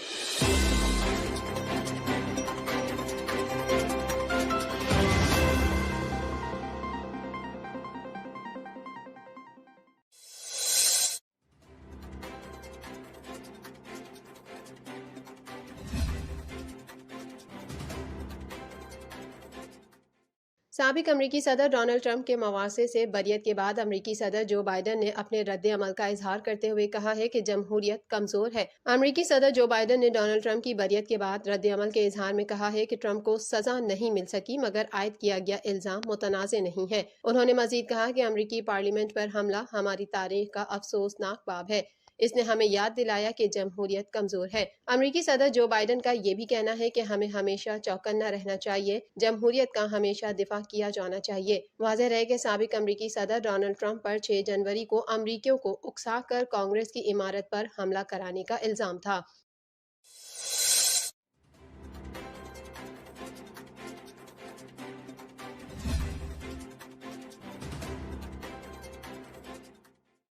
साबिक अमरीकी सदर डोनाल्ड ट्रंप ने सेनेट के फैसले का खैर मकदम किया है। डोनाल्ड ट्रंप ने कहा कि ये अमरीका को दोबारा अजीम बनाने का तारीखी और खूबसूरत लम्हा है। अभी तो शुरुआत हुई है। साबिक अमरीकी सदर का कहना था कि आने वाले महीनों में और भी बहुत कुछ बताना है। माजी में ट्रंप ने मवासे को इंतकामी कार्रवाई करार देते हुए उसकी शदीद मजम्मत की थी। वाज़ेह रहे कि मवासे का सामना करने वाले साबिक अमरीकी सदर डोनाल्ड ट्रंप सजा से बच गए। अमरीकी सेनेट ने साबिक सदर को बरी कर दिया। 57 अरकान ने मुजरिम करार देने के हक में और 43 ने मुखालफत में वोट दिया। 7 रिपब्लिकन अरकान ने सजा के हक में वोट दिए।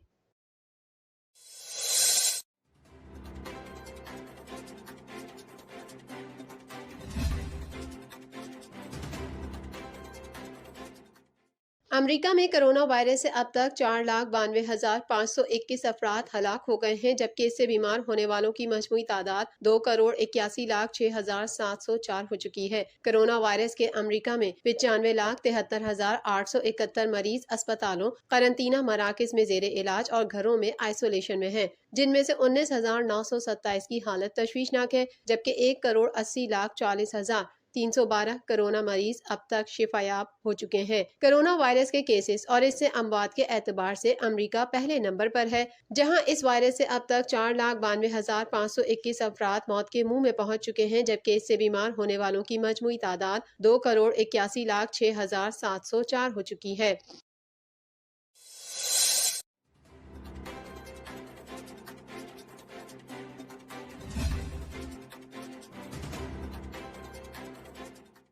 पाकिस्तानी नजाद अमरीकी डॉक्टर को कोविड-19 वैक्सीन से मुतालिक हुकाम की हिदायत पर सख्ती से अमल करना महंगा पड़ गया। वैक्सीन की खुली शीशी में बच जाने वाली 10 खुराकें होने की सर पर लटकती तलवार पर एक्सपायर और 6 घंटे में डॉक्टर ने वैक्सीन के अहल अफराद को ढूंढने के लिए घंटों घोड़े दौड़ाए। नाकामी पर वैक्सीन की आखिरी खुराक बीवी को देना पड़ी तो हुकाम ने प्रोटोकॉल की खिलाफ वर्जी के तहत डॉक्टर के सर वैक्सीन चोरी का इल्जाम धरते हुए डॉक्टर को सरकारी नौकरी से बरतरफ कर दिया। अमरीकी अखबार न्यूयॉर्क टाइम्स के मुताबिक रियासत टेक्सास के शहर शुगरलैंड से ताल्लुक रखने वाले 48 साल डॉक्टर हसन गोकल कोरोना वबा के फैलने के बाद गुज़िश्ता बरस अप्रैल से हैरिस काउंटी के पब्लिक हेल्थ डिपार्टमेंट की कोविड-19 रिस्पांस टीम का हिस्सा थे।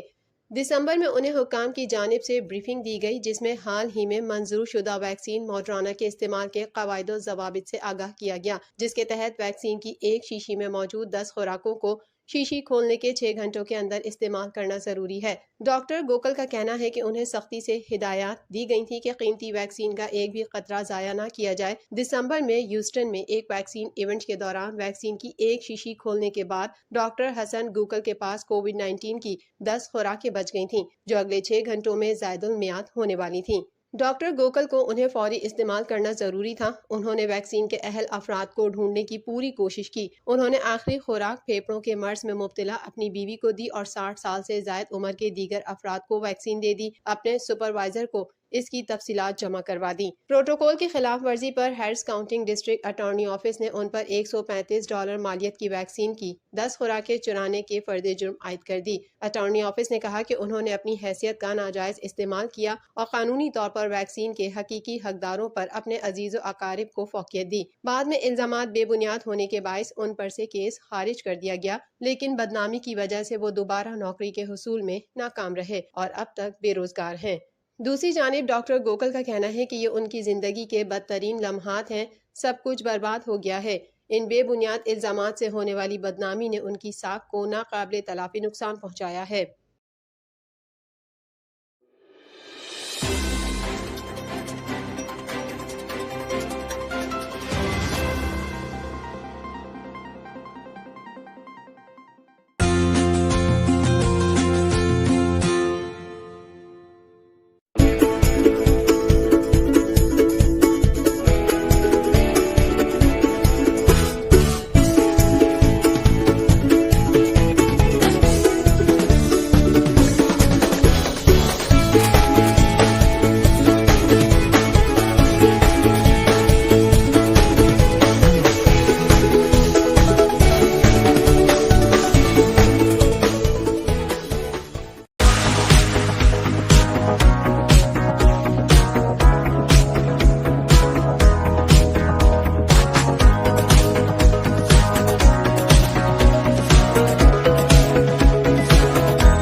Welcome to Colonial Beach, Virginia, and you can see somebody is welcoming us here right now. So let's check out and go closer to them. Hello, how are you all doing? Hey everybody, I'm at Colonial Beach. Look at this nice somebody welcome whatever I'm very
मैं सामिना आज lifestyle TV channel पे आप सबके लिए मोहम्मद हारिस बरकी, जो एक doctor और एक वालियन है, फ्रॉइड की ईगो और इट के बारे में कुछ लिखते हैं। वो क्या लिखते हैं, आइए सुनते हैं।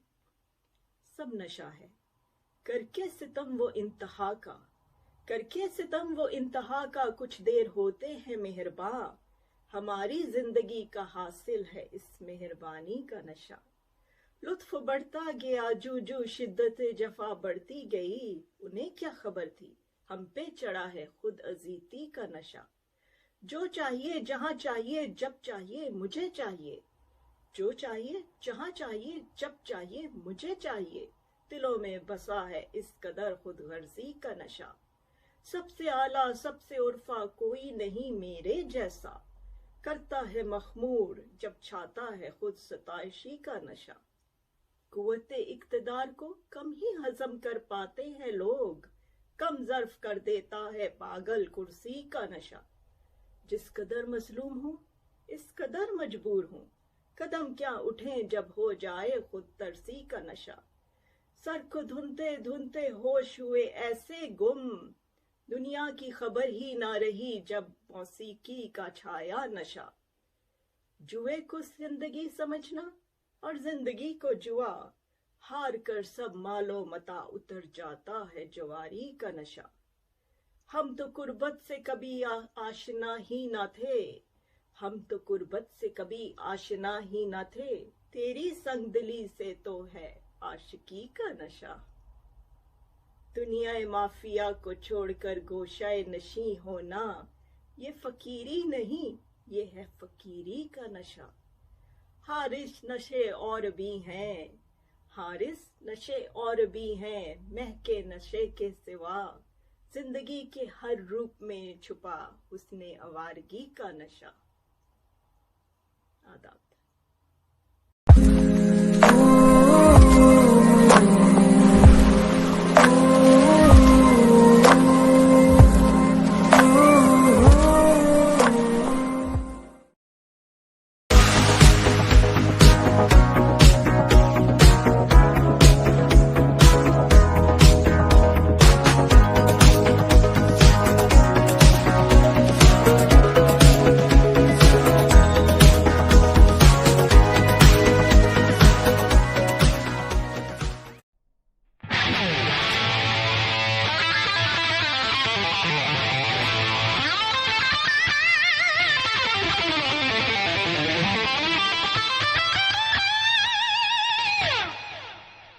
Hi, I'm Rocky Kramer, and you're watching Lifestyle TV USA.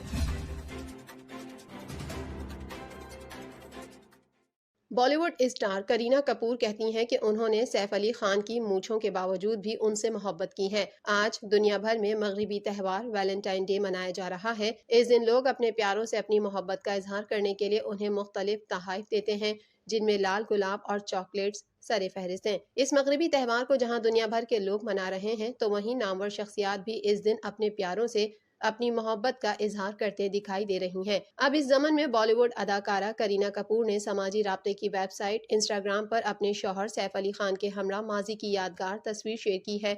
मज़कूरा तस्वीर उस वक्त की है जब सैफ अली खान ने अपने लुक तब्दील करने के लिए मूंछें रखनी थी। करीना कपूर ने इस तस्वीर के कैप्शन में सैफ अली खान से मुखातिब होकर लिखा कि उन मूंछों के बावजूद भी मैंने तुमसे मोहब्बत की है। याद रहे कि करीना कपूर और सैफ अली खान साल 2012 में रिश्ते अज़दवाज में मुंसलिक हुए थे। करीना कपूर और सैफ अली खान के यहाँ पहले बच्चे की विलादत 20 दिसंबर 2016 में हुई थी, जबकि इस मारूफ फिल्मी जोड़े ने दूसरे बच्चे के हवाले से करीना की उम्मीद से होने का ऐलान गुज़िश्ता बरस अगस्त में किया था। एक इंटरव्यू में सैफ अली खान ने कहा कि वो दूसरे बच्चे की विलादत से कुछ परेशान तो हैं, लेकिन वो पुरजोश भी हैं कि घर में एक छोटा बच्चा खेलता कूदता नजर आए।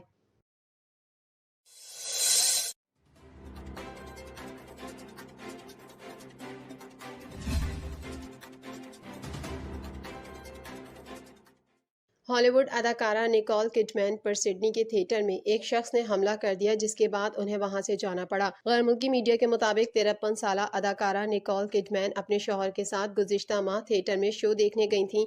शो के इख्तिताम पर अदाकारा समेत कुछ लोग दाद देने के लिए खड़े होकर तालियां बजाने लगे। इस दौरान अदाकारा के पीछे बैठे शख्स ने उनसे बैठने को कहा और बादअज़ा उन पर हमला कर दिया। वाक़े के बाद अदाकारा और उनके शौहर को वहां से बाहर भेज दिया गया और मुबैना तौर पर हमला करने वाले शख्स के लिए सिक्योरिटी एहलकारों को बुलाया गया। वाज़ेह रहे कि निकोल किडमैन ऑस्कर समेत कई अवार्ड्स जीत चुकी हैं।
Welcome to Colonial Beach, Virginia, and you can see somebody is welcoming us here right now.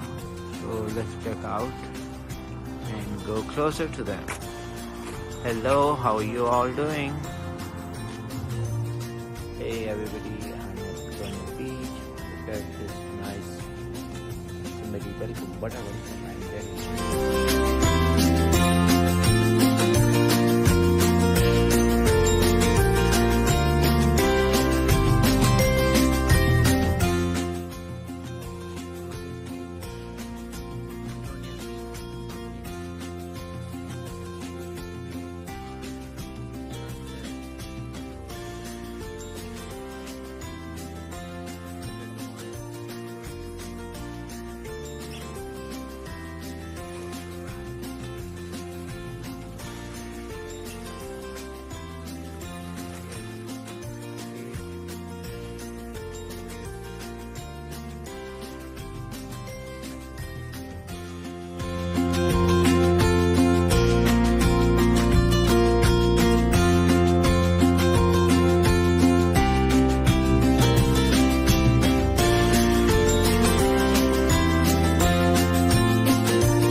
मैं सामिना आज लाइफस्टाइल टीवी चैनल पे आप सबके लिए मोहम्मद हारिस बरकी, जो एक डॉक्टर और एक वालियन है, फ्रॉइड की ईगो और इड के बारे में कुछ लिखते हैं। वो क्या लिखते हैं, आइए सुनते हैं।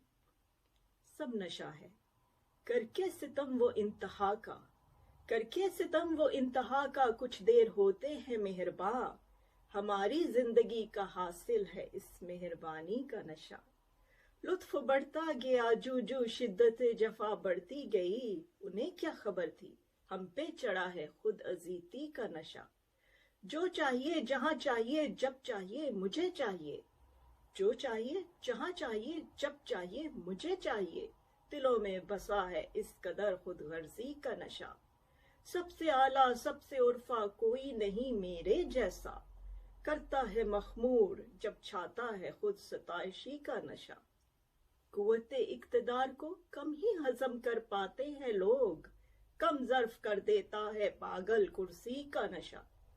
जिस कदर मजलूम हूँ इस कदर मजबूर हूँ, कदम क्या उठें जब हो जाए खुद तरसी का नशा।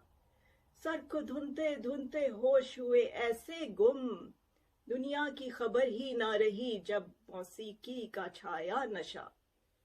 जुए को जिंदगी समझना और जिंदगी को जुआ, हार कर सब मालो मता उतर जाता है जवारी का नशा।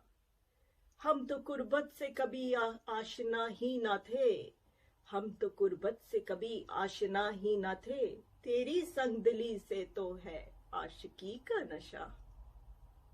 दुनिया माफिया को छोड़कर गोशाए नशी होना, ये फकीरी नहीं ये है फकीरी का नशा। हारिस नशे और भी हैं, हारिस नशे और भी हैं, महके नशे के सिवा जिंदगी के हर रूप में छुपा उसने आवारगी का नशा। आदाब।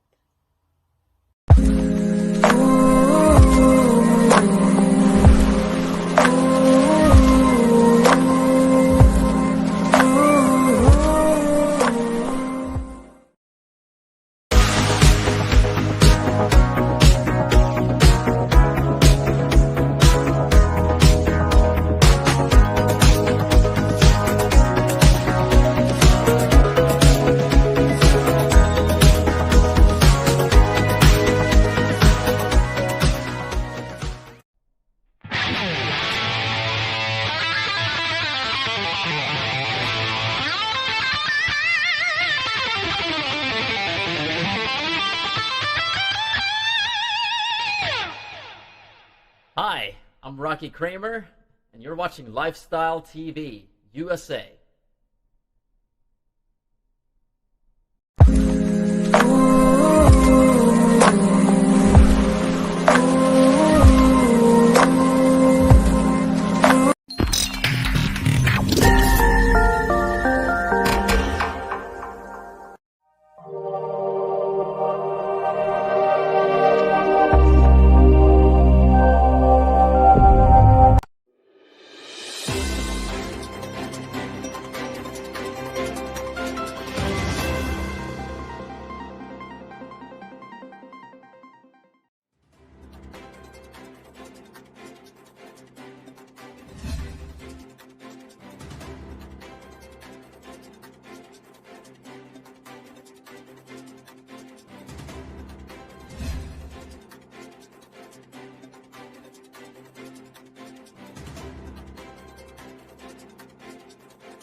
Welcome to Colonial Beach, Virginia, and you can see somebody is welcoming us here right now.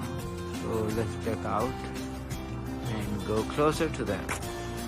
Hello, how are you all doing? Hey everybody, I'm at Colonial Beach. Look at this nice somebody welcome, whatever I'm getting.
मैं सामने आज lifestyle TV channel पे आप सबके लिए मोहम्मद हारिस बरकी, जो एक doctor और एक वालियन है, फ्रॉइड की ईगो और इट के बारे में कुछ लिखते हैं। वो क्या लिखते हैं, आइए सुनते हैं। सब नशा है, करके सितम वो इंतहा का, करके सितम वो इंतहा का, कुछ देर होते हैं मेहरबां, हमारी जिंदगी का हासिल है इस मेहरबानी का नशा। लुत्फ बढ़ता गया जू जू शिद्दत जफा बढ़ती गई, उन्हें क्या खबर थी हम पे चढ़ा है खुद अजीती का नशा। जो चाहिए जहां चाहिए जब चाहिए मुझे चाहिए, जो चाहिए जहां चाहिए जब चाहिए मुझे चाहिए, दिलों में बसा है इस कदर खुद गर्जी का नशा। सबसे आला सबसे उर्फा कोई नहीं मेरे जैसा, करता है मखमूर जब छाता है खुद सताइशी का नशा। कुव्वते इक्तदार को कम ही हजम कर पाते हैं लोग, कम ज़र्फ कर देता है पागल कुर्सी का नशा। जिस कदर मसलूम हूँ इस कदर मजबूर हूँ, कदम क्या उठें जब हो जाए खुद तरसी का नशा। सर को धुनते धुनते होश हुए ऐसे गुम, दुनिया की खबर ही ना रही जब मौसीकी का छाया नशा। जुए को जिंदगी समझना और जिंदगी को जुआ, हार कर सब मालो मता उतर जाता है जवारी का नशा। हम तो कुर्बत से कभी आशना ही ना थे, हम तो कुर्बत से कभी आशना ही ना थे, तेरी संगदिली से तो है आशिकी का नशा। दुनिया माफिया को छोड़कर गोशाए नशी होना, ये फकीरी नहीं ये है फकीरी का नशा। हारिस नशे और भी हैं, हारिस नशे और भी हैं, महके नशे के सिवा, जिंदगी के हर रूप में छुपा हुस्ने आवारगी का नशा। आदाब।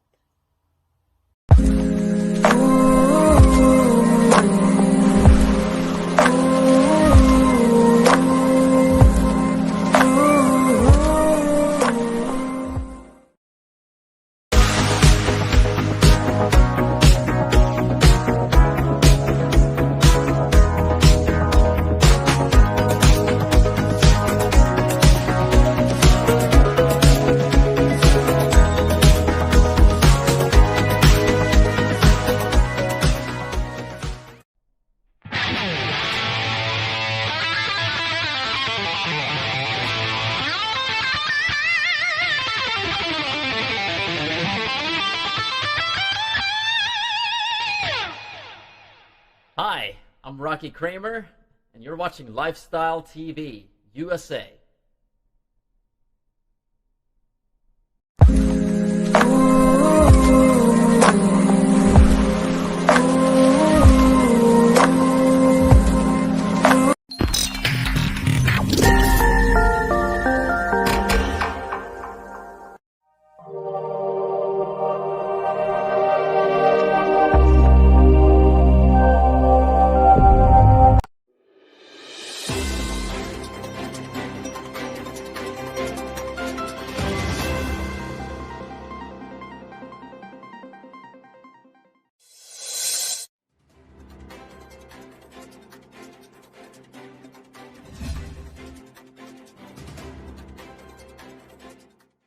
कराची में जारी 7वीं कसीरुल कोहमी बहरी मश्क अम 2021 के तीसरे रोज दहशतगर्दी से निमटने की अमली मश्क और हर्बी सलाहियतों का मुजाहिरा किया गया। तकरीब में मेहमान खुसूसी chairman joint chiefs of committee general Nadeem Raza और मुख्तलिफ मुल्कों की बहरिया के मंदोबीन ने शिरकत की। तकरीब में फ्रांस, जर्मनी और ईरान समेत 40 से ज्यादा ममालिक के नुमाइंदों ने शिरकत की। पानियों में फौजी किश्तियों और फिजाओं में हेलीकॉप्टरों ने गश्त किया। जांबाजों ने दुश्मनों को मुंह तोड़ जवाब देने का मुजाहिरा भी किया। पाक सरजमीन के मुहाफिजों ने रस्सी की मदद से हेलीकॉप्टर से उतरने की महारत दिखाई। Chairman joint chiefs of staff committee general Nadeem Raza कसीरुल कौमी अमन मशकों के मेहमान खुसूसी थे। बहरिया हुक्काम के मुताबिक 40 से ज्यादा ममालिक की मशकों का मकसद ऑपरेशन ड्रिल्स में इजाफा, गैर रिवायती खतरात से निमटने की सलाहियतों में इजाफा, कसीरुल जहती तनाजुर में बहरी हरबी सलाहियतों का इजाफा और समंदर में मुश्तरका कार्रवाइयों को बढ़ाना है। मशकों का एक और मकसद अमली के साथ समंदरी जारियत से निमटना भी है।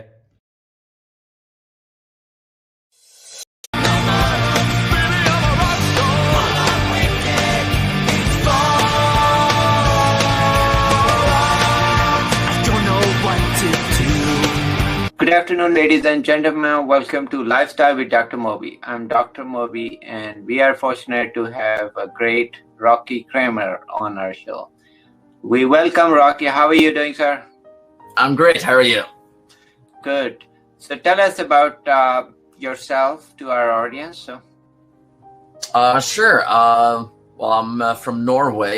Grew up in Norway, and I moved here when I was 21. So I've been in LA since then. I come from a musical family, so music is my life. I am currently a recording artist with Allied Artists Music Group, and I have an album out called Firestorm, which came out in August of last year, and just been a musician all my life, really. So that's the short version. That's the short version. Oh, that's a nice short version. Okay, so tell me also about what got you into music. Well, like I said, my family is very musical. My father was the first violinist in the Trondheim Symphony Orchestra for over 40 years. So I grew up with classical music. I grew up going to concerts and seeing symphonies and operas and ballets and any type of classical music. I've heard it all probably over the years. Any composer. I'm not good with composers. My dad is much better with the names and the titles of everything, but I've heard a lot of it. My mom, who unfortunately passed away when I was 5, she of breast cancer. She was a piano teacher, and she sang in a choir, which is how she met my father.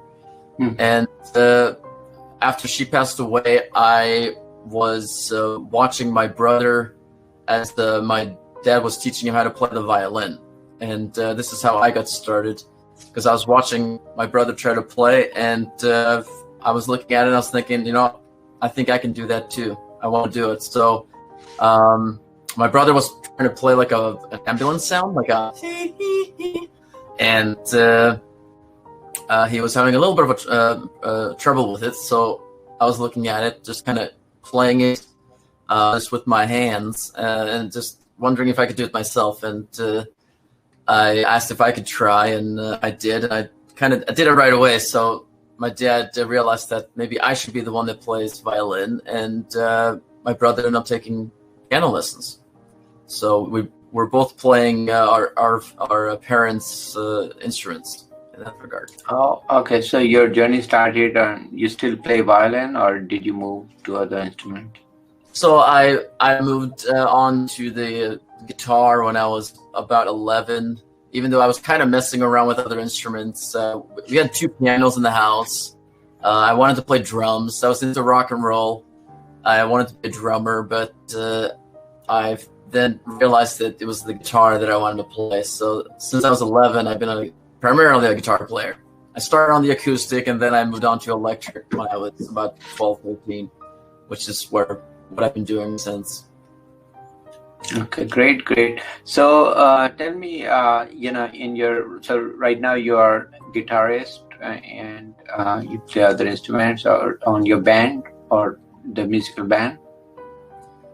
Yes. So my band is, we're basically a 4-piece. I do the guitar playing and I sing. And then I have a keyboard player, a bass player, and a drummer.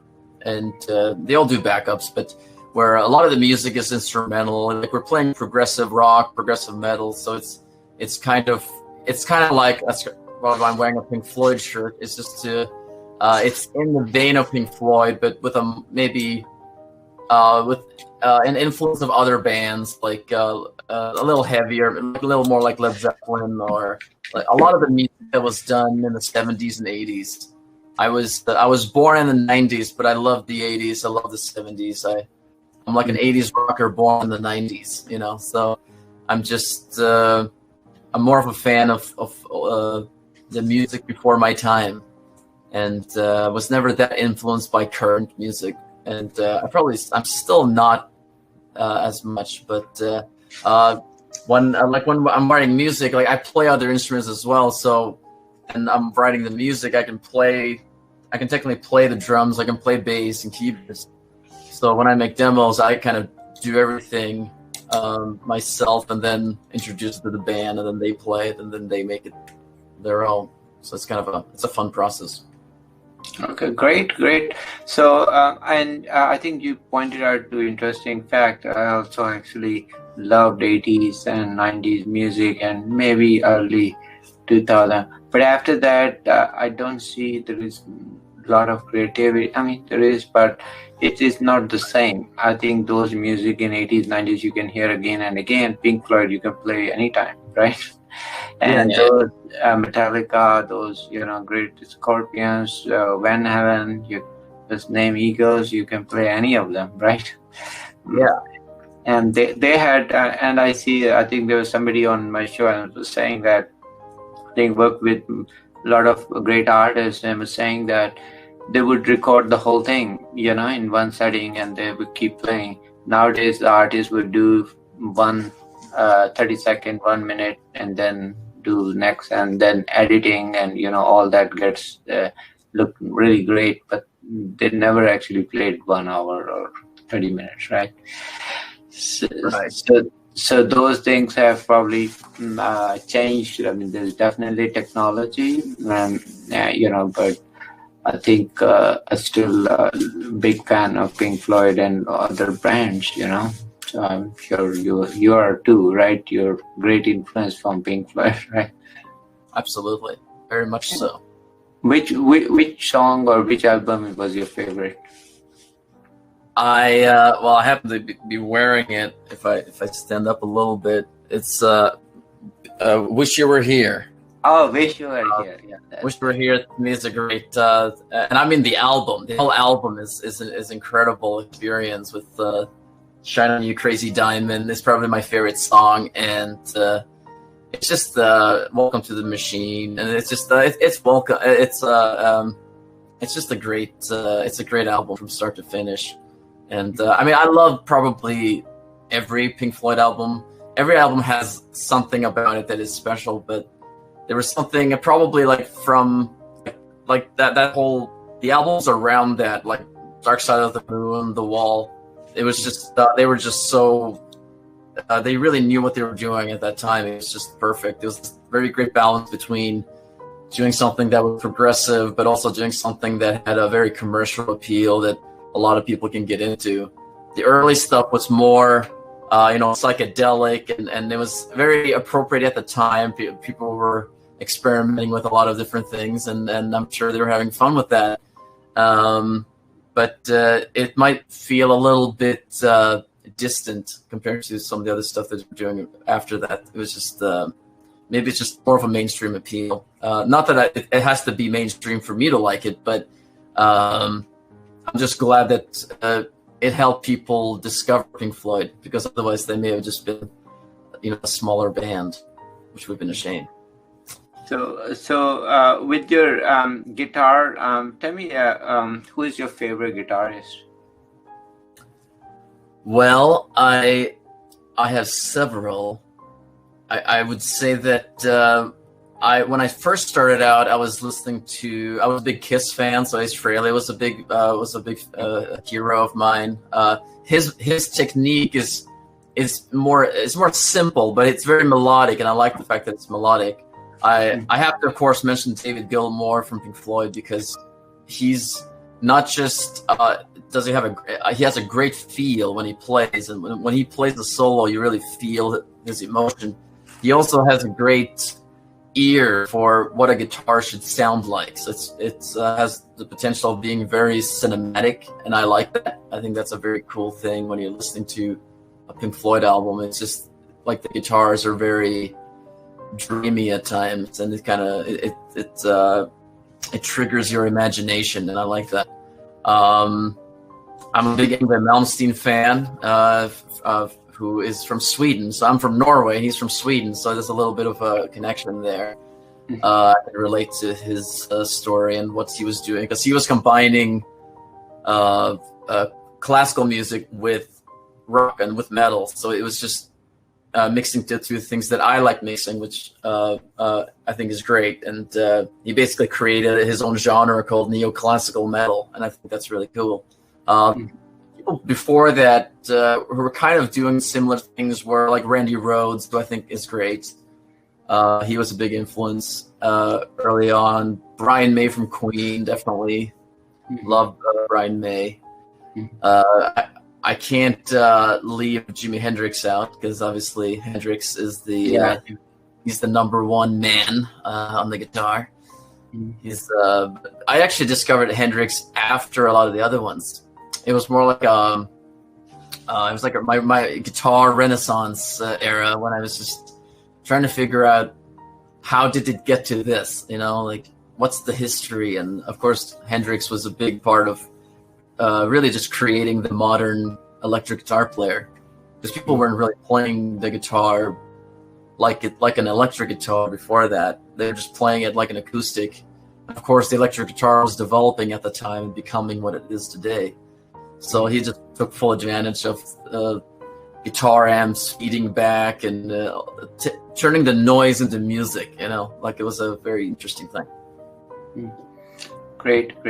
And let's talk about some of your album. I think, I see that your first album was Firestorm, August 2019, right? Yes. And so tell me about that album.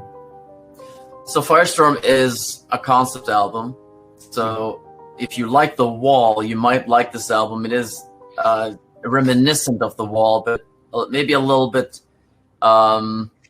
it's a little bit different. I'm not going to say that it's necessarily more modern, but it does have maybe a Led Zeppelin, influence, and it does have a Metallica influence at times. It's got a little bit of AC/DC in it, and it's an hour-long album that I wrote when I was 16 years old, and I was writing about sort of going from being a child to being an adult and following your dreams and dealing with mental health, which is a tough part of being a teenager, because you're very emotional and you're dealing with a lot of things, and everything is a big deal to you because, oh my God, and maybe things that you would be easier able to handle when you're an adult. So like when you're a teenager, everything is very dramatic and emotional. So I wanted to put that down and make music out of it. And this is what it became. It's every song is kind of different. So it kind of starts off with a guitar solo, that is backed up by like a cathedral organ, and then it goes into maybe the most pop song on the album, which is called Rockstar. That's the first single, and Rockstar, which also has a music video, which people should check out. It's about wanting to be a rock star, dreaming about being a rock star while you're in school. It's like you're daydreaming at school about being a rock star. So even though the lyrics are "I'm a rock star," it's actually like dreaming about it. Just make that clear. And you have "I Wanna Know" and then "Go to Hell," right? Yes. So I just want to make it clear for those of you who might be confused. "Go to Hell" is it's not saying "go to hell!" Exclamation point. It's I'm using hell to talk about.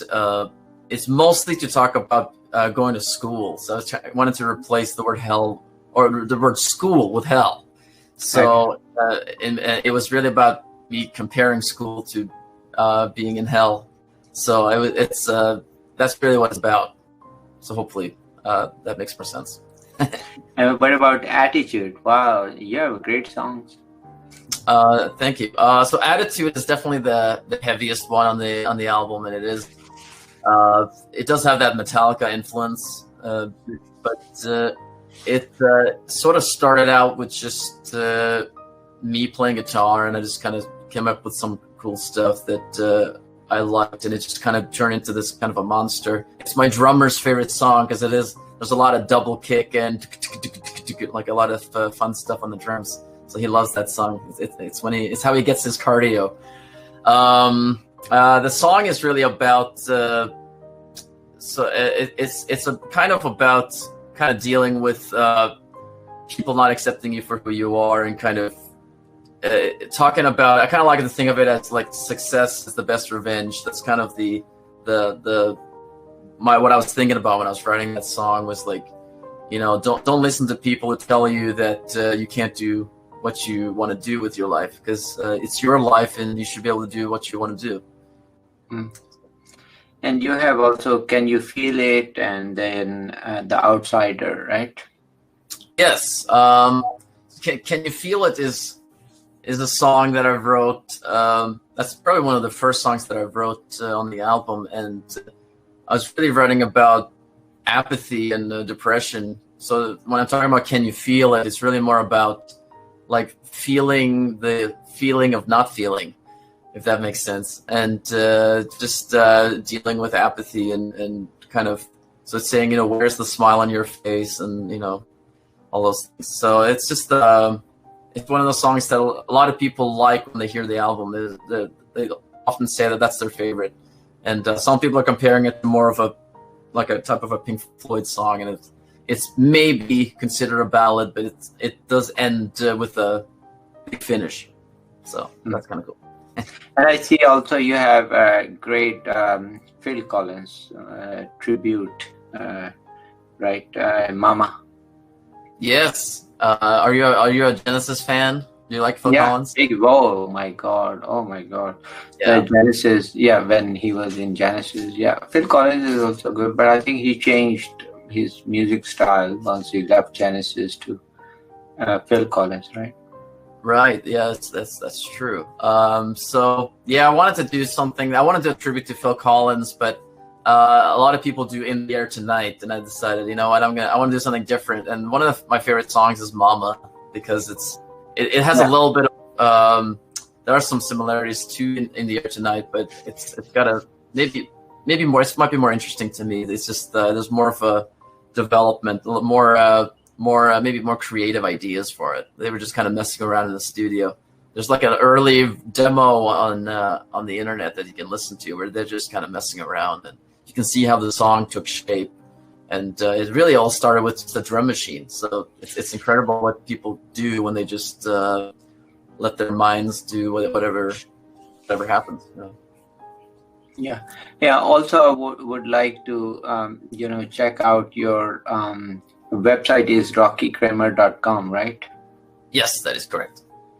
So Rocky Kramer. So everybody, check out rockykramer.com. I mean, I think he has a great songs over there. His album is great. Also, tell me, I don't know if you are able to perform some today or no. I can't because I'm using a different setup. I'm using my interview setup. I have a different setup for performances. I use a different audio interface for that. So you can send me some small video. When I air it, we'll put it in for audio. Yeah, well, you can probably just use a clip from one of my covers. That'll work. I'll use that one from the website then. Okay. Yeah. So just for people to see your guitar, and I love your guitar is very colorful too. The nice. Did you have to get it handcrafted or what? Well, I play an endorsed Fender Stratocasters, so I been playing Stratocaster since I was 14, and what I do with them is that they normally come with 3 single coils, which is the way Hendrix plays, it's the way Eric Clapton plays it, and David Gilmour and everybody. I wanted to use humbuckers, so that's more of that's more of a Gibson thing, at least early on. And a lot of the Gibson players were into the humbucker, so I wanted to combine the two. And Ace Frehley was one of my big heroes, so I wanted to kind of create the 3 humbucker Stratocaster. So that's kind of something I had to. Originally, I did it myself, but a lot of it is kind of I get a little help from various luthiers and people that are better at electronics than me. Yeah, that's good. So, what about? Tell me about. Is there a difference? Everybody uses electric guitar now versus other guitar. I mean, did you ever try the other one or just electric? My first guitar was, which was actually my brother's guitar, was a nylon, and which is more like the Spanish, like a flamenco guitar, and it has its own sound, but it's more of a softer sound, and you have a steel string acoustic, which is also pretty interesting. It has a sound of its own. I like using maybe preferably 12 strings because they have a very nice sound. If you want to sound more like Supertramp or I guess maybe Pink Floyd at times. That's a great sound. Like on the album, we had a great 12 string that you can hear on I Want to Know. It's on Can You Feel It? Yeah. So it's a great sounding instrument, and it does add a nice contrast to the electric guitar, because when you distort a guitar, you basically take away all the dynamics, and so it's just one level. So no matter what you play, it's essentially loud. It's the same level, and it's nice to kind of change between other things. Obviously, you can clean it up, and I like a clean guitar. I like a clean electric guitar too, but which is, I mean, like another brick in the wall. The solo that David Gilmour played was just a clean guitar. I mean, it sounds amazing. It's just a little bit of compression, and then all of a sudden it sounds incredible. So that is obviously a great sound, but I like the distorted sounds that I get. Like if you look behind me, I got the Engel amps, which is I endorse, and that's just it creates that sound that I want. It's a great sound. Okay. Also, tell us, our audience, what keeps you going? What feeds positivity in your life? Well, it's been a tough year for everybody. I think it's a tough time because maybe particularly if you are in the I shouldn't say if you're in the entertainment industry, because I think it's affecting pretty much everybody, or at least most people. There's a lot of unemployment right now. It's tough to be motivated, but I think that at least as someone that is a musician and that likes to entertain people, I like to think of other ways of doing it. So I've been kind of switching from playing in front of a real audience to playing in front of an audience on Twitch. So like you're sitting at home and you're looking at me from from your computer instead of, looking at me on the floor in front of a stage. So that's an adjustment, but that does help me feel inspired because at least I get to perform and I get a little bit of feedback and people can say what they think of it instead of just being completely by myself all the time and just not knowing what people might think. So it's nice. And doing the covers help a lot too because that is a way for me to express myself and it gives people a chance to hear what I'm doing now instead of just listening to the same album all the time. So it's good. Okay. It was a pleasure talking to you and meeting you, knowing your music, especially my favorites, Pink Floyd, Phil Collins, Genesis, and many more. I would love to have basically your concert and air it. It'd be great. So tell us then any final thoughts you have for our audience. Let's see. What can I say? Definitely, if you're interested if you like rock and roll, then you can definitely check out my Twitch streams. It's called Rock and Roll Tuesdays. I do it every Tuesday at 7 p.m. Pacific. And if you like hearing covers, I've done Pink Floyd, Foo Fighters, Churches, Edwin Collins, and Genesis, and which is Phil Collins, and then hopefully I didn't miss anyone. But and I'm going to keep doing them because that's something that I enjoy doing right now, and it kind of keeps me busy. And we will shortly be working on the next album, which will be exciting, and we'll talk more about that soon. Great, and we'll love to actually air your concert too. I mean, I have TV station. We have 130 countries, and a lot of my fan following is actually into music and entertainment. Sure, would love to have your music on our shows. Thank you for coming and giving us opportunity. And take care. Check out his website, rockykramer.com. Follow him on Twitch and Facebook, where all the medias. Thank you, sir, for coming. Hey, thanks for having me. It was a pleasure. Take care.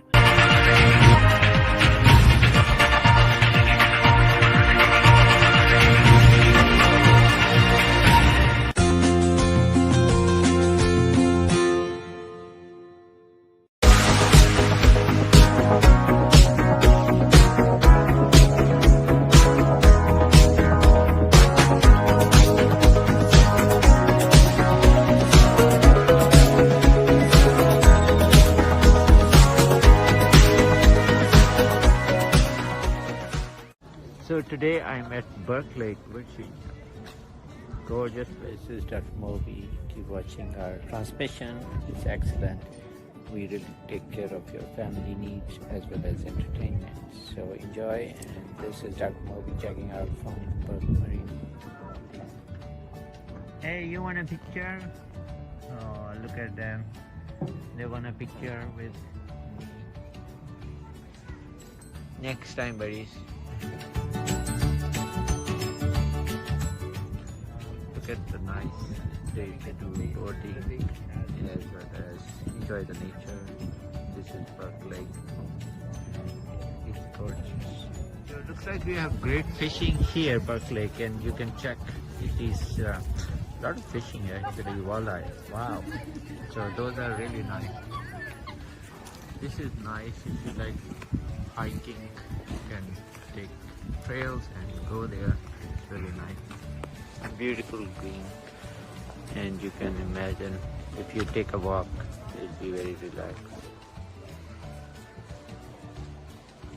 As you can see, sun is shining through the trees. Gorgeous view. Gorgeous view. And it is so great, all green around us. So you can take a trail here and enjoy. As you can see, gorgeous day for fishing. And a lot of people are fishing. Boating too.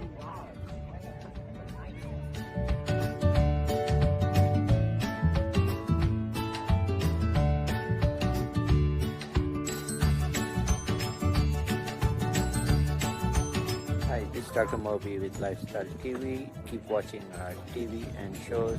Great way to watch entertainment and so forth.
Jackie Crane, Lifestyle TV, USA.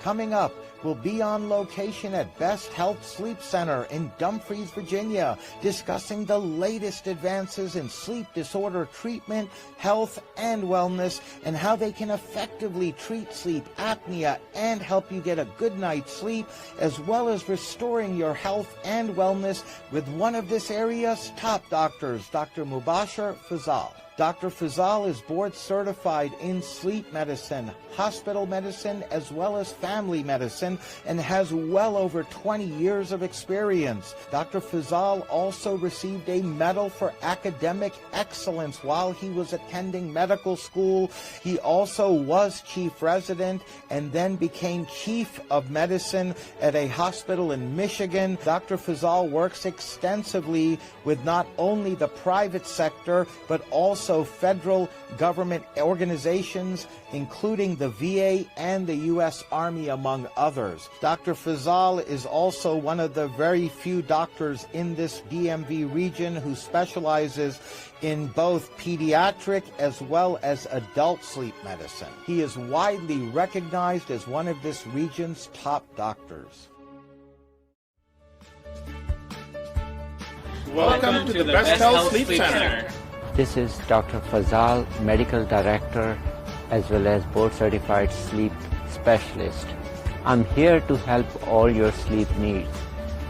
We serve Maryland and Virginia area, and we take care of adult as well as pediatric population. Welcome. My name is Samara, and I'm the office manager of Best Health Sleep Center. I will make sure you've got a good customer service, and I will take care of all your sleep needs and scheduling. Hi, I'm Christopher. I'm a patient care coordinator, and I'm here to go the extra mile and make sure you get exceptional customer service.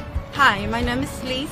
Bienvenidos a nuestra clínica. Estamos aquí para ofrecerte ayuda si tienes problemas para dormir. Si tienes problemas de sobrepeso, si sufres de ansiedad o si no puedes dormir y porque roncas mucho, estamos aquí esperándote que nos llames. Tenemos oficinas en Maryland y Virginia. Gracias, te esperamos. My name is Mohsen. I take care of all the DME equipment needs. Even after the follow-up, I make sure that all the patients been taken care of at the best level. They really care about their patients. Very responsive. Anytime I've had any question or issue, either the staff or the doctor Fazal gets back to me quickly. It's been great working with them. I would say out of a scale 1 to 10, he's a 20. And the nurses and the staff are beautiful people.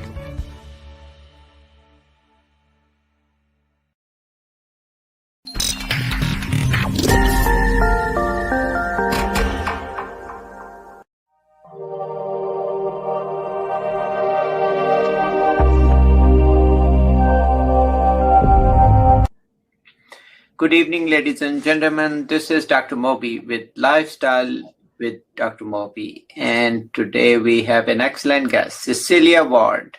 She is really well in her profession. She is anger management specialist and behavior therapist. So let's learn from her about anger management.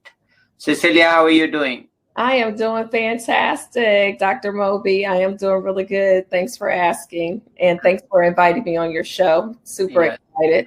Well, this is a topic really a lot of actually people ask me, and they send me a lot of questions. So, are you ready for a difficult session? Okay, and so am I. Okay, great. Okay, so some of the questions which I got from the audience already, because I told them that you'll be coming over, and one of them was that tell us about, first of all, what is anger management, or what is anger pretty much? Why people get angry. Okay, so I will say that anger stems from some type of deep-rooted issue that most people have in their past, right? So we're not born out of the womb with anger. It is a learned behavior, either from what you've experienced / what you have seen in your life. And so, from my experience in working with my clients, it is something that it's a learned behavior. We don't really know how to deal with conflict, or we are just angry. As a child growing up, you develop those angry habits and you really don't know where to, I would say, position them in your life. So you don't know which box for it to go into. So therefore you act in anger as if it's something that's natural to you, and that the behavior, a lot of times people think that behavior is okay. So really it's a deep-seated issue. And, for me and my clients, I really like to take them back to where that anger stems from. So you got to do a little deep digging, right? A little self-reflection to find out, okay, well, where did you learn that? What happened in your life that triggered that angry emotion that you haven't been able to set aside and move on with your life, or really learn how to deal with it to live a more, I would say, peaceful life. So it can actually even date back, like, so when we have, newborn, they are always socially smiling, or if anything goes wrong with them, they start crying, right? Yeah. So the crying is one thing, but anger is the second thing, right? It's different. Yeah, anger is different. So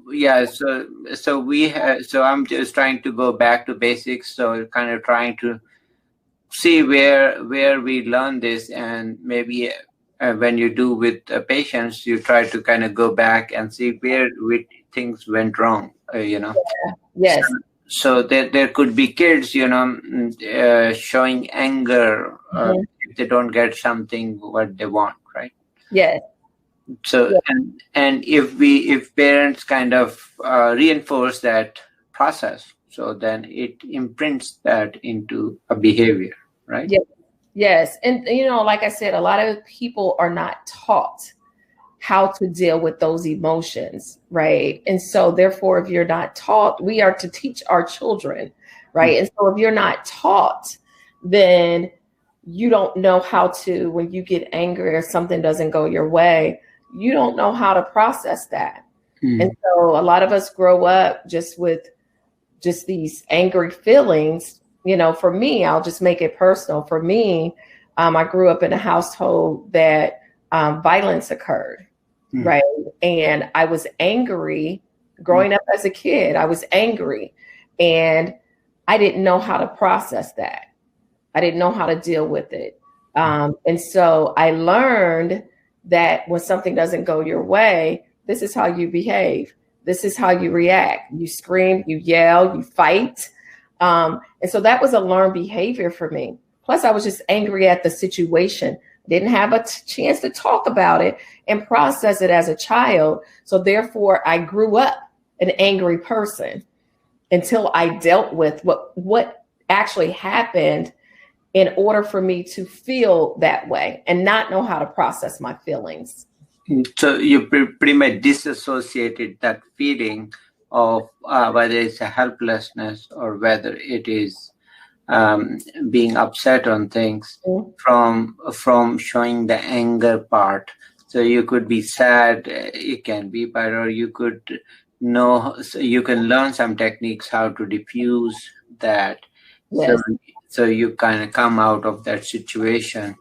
So the anger, and then then we can talk about difference. Then the other question we got was, what's the difference between men and women showing anger?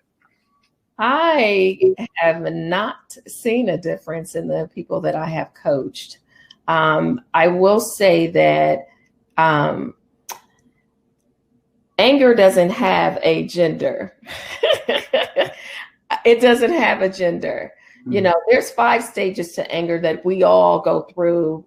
And stage 1 is just what happens, like what is triggering the thoughts in your mind. So a situation can happen, and it's up to you as a person to either process that situation with negative self-talk, or you process the situation and really see that I'm going to say the situation is not that serious. So you have a choice in that matter to make a decision on your thought process, right? And so if I get into a situation, let's say someone calls me a name, okay, am I going to just walk away? Or am I going to begin to say, okay, they shouldn't have called me a name. Okay, so what next? Oh, okay, maybe when they called me a name, I feel like I'm worthless. Oh, this may trigger something from my past that I haven't dealt with. So that emotion comes on. If the negative self-talk continues to play in your mind, then you're going to continue to I'll go to step 3, to the explosive stage. So step 1, situation happens. You have to make a choice in step 1, how to react to the situation. That doesn't have a gender at all. Okay.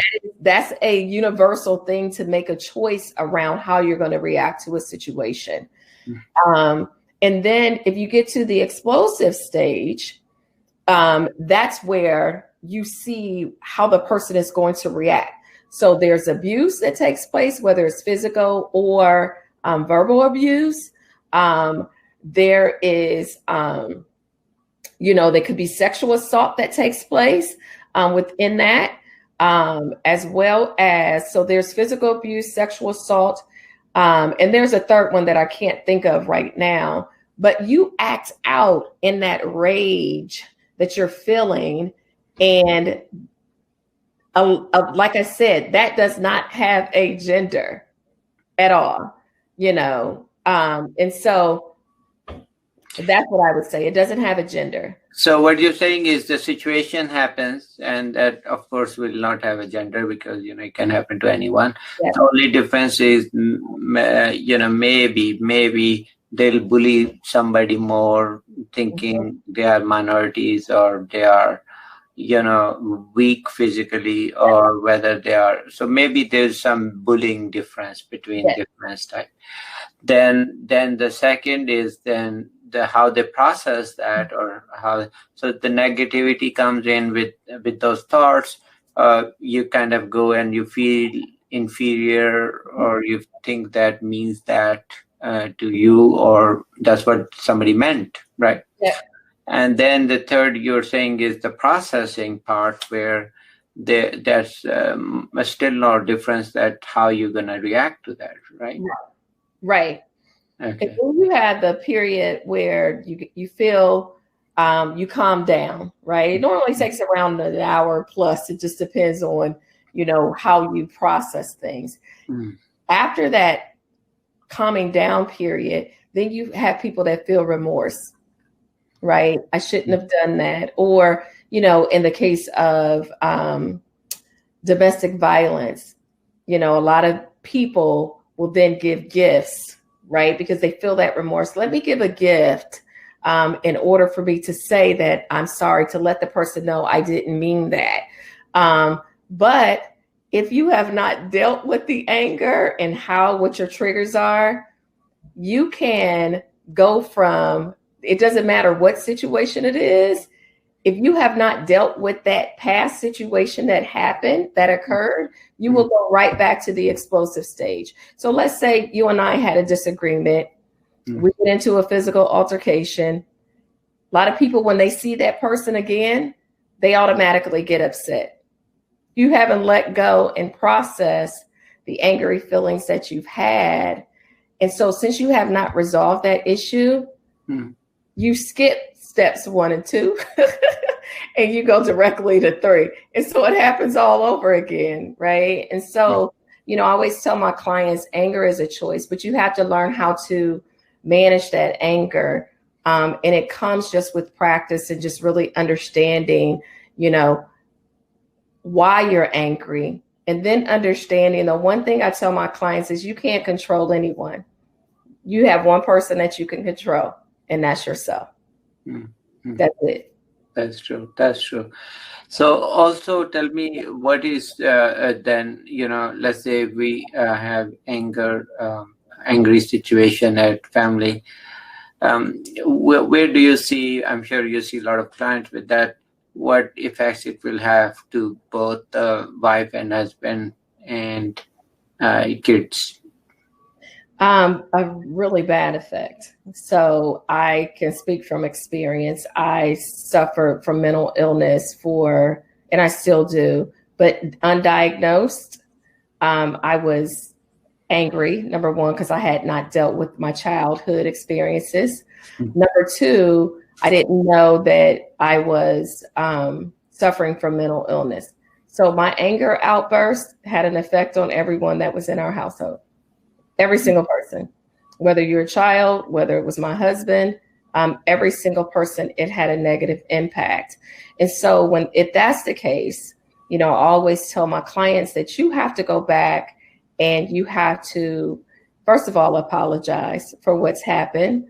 Let the person know that you're taking steps to control your anger. Mm-hmm. And then the third thing is that you have to work through how that impacted those people in your household, right? Mm-hmm. And if you don't do that, then your child has one or two paths to take. They can take the path of being angry and doing the same thing that you've done, or they can take the path of the exact opposite. I'm not going to be angry. I'm not going to yell. I'm not going to scream. But I will tell you this, that pattern of behavior, if, I have different kids, so they experience things differently. Mm-hmm. One of my daughters, if you even think about yelling at her, screaming at her, she shuts down. She doesn't want a relationship with you. She just exits you out. She doesn't want that in her life. So therefore, she runs from any type of confrontation that involves yelling and screaming, right? So she doesn't like that. And then you can also create a fear in a child or fear in a young adult within your household and or an adult because of your behavior. So that fear, right, will then either make that person either retaliate on that situation, or they feel like that same situation is happening to them, mm-hmm. or it will make them either fight or flight. So it has a huge impact on the people around you. That's why I always tell my clients, you need to deal with the issue of anger, because it's not only impacting you, but those around you. Okay. So your advice is, it's going to definitely have negative impact on a lot of relationships and whether it's a husband, wife, or kids, or could be any of them, all of them could be. Yes. Yes. That run in families. That personality. The personality of anger, does it run in families? Yeah. It's not hereditary. Okay, so it's not that, some people say, I get really, I'm short-wired, it's my genes, I have not read anything that says that anger is in your genes. Now, people have a chemical imbalance, right? You have people who have chemical imbalances that, one of the things is that they act out or whatever. But either it's that or it's a learned behavior. Okay, so it's a learned behavior.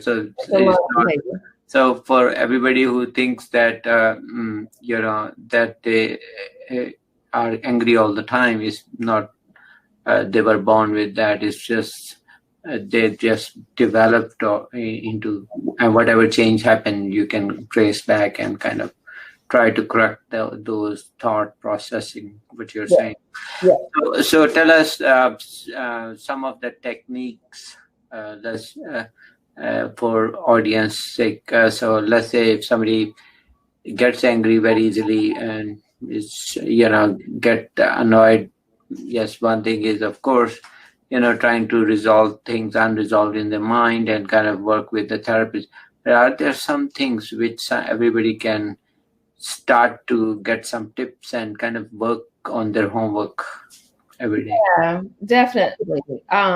I would suggest one of the exercises that I have my clients do is a circle of influence, right? And so you look at your circle of influence. You're in the middle, of course. And then what are the people, spokes, what are the people that are around you that could enter into that circle? You need to determine, are those people triggers for you? Is it a good relationship? Is it a bad relationship? Is it an okay relationship? But do those people cause you to easily get angry, right? And if that's the case, then that person has to make a choice. I always say to make a choice to get in or get out, or determine whether, today is a good day to approach that person or to be in contact with that person or not. So that's one thing. So figure out, put that circle, draw those spokes, and then say, okay, these are the people that I come in contact with on a daily basis. Are any of these people in this circle a trigger for me in my anger? Number one. And if they are, make a choice to spend that time with that person or cut back on the amount of time with that person. The other thing is to really look at how do I react when I'm angry, right? And am I a short fuse person, or does it take me a while to get to the place where I am totally out of control, right? So my suggestion on both ends really is to, when you feel yourself beginning that negative self-talk, you can feel those negative self-talks, check and see if it's true. Is the negative self-talk going on within your mind? Is it a true statement or is it not? You also, go ahead. So what you're saying is that the first stage was, like you said, things happen, it happens. But the second one, where your brain processes negativity, that's why you can disassociate that from that, what you're saying. Yes. Yeah. Another thing is just walk away. You can literally walk away from a situation. It'd be hard, but practice walking away. If you're not ready to have a conversation because you know that it's going to make you angry or you're starting to get angry, walk away. If you're in a relationship with someone, a spouse or a significant other, and you're in the same household, if you are getting into a conversation and the conversation is beginning to make you feel as if your anger, I should say your blood is boiling, you need to tell that person, I am going to walk away. And you don't come back to that discussion until you're able to have it in a calm manner. And so just walk away. But if you're going to practice this, let the person know that I will tell you I'm going to walk away and tell you that when I'm ready to rehash the conversation again. And that could be a day, that could be an hour, but you can walk away. Okay. And then other question I got, and probably I've seen also a couple of them, is some people who get angry, they either start smoking or they start drinking or both, and then, or use drugs. Go see a therapist. Go see a therapist. Go see a therapist, because that then goes from I am just angry to I'm angry and I'm self-medicating, right? So I'm going to do drugs, I'm going to do alcohol so that the anger can be covered, so I'm going to cloak the anger with this other chemical, within my brain or within my body so it can make me feel a different way. You need to go see a therapist to deal with not only your anger, but also your now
Welcome to Colonial Beach, Virginia, and you can see somebody is welcoming us here right now.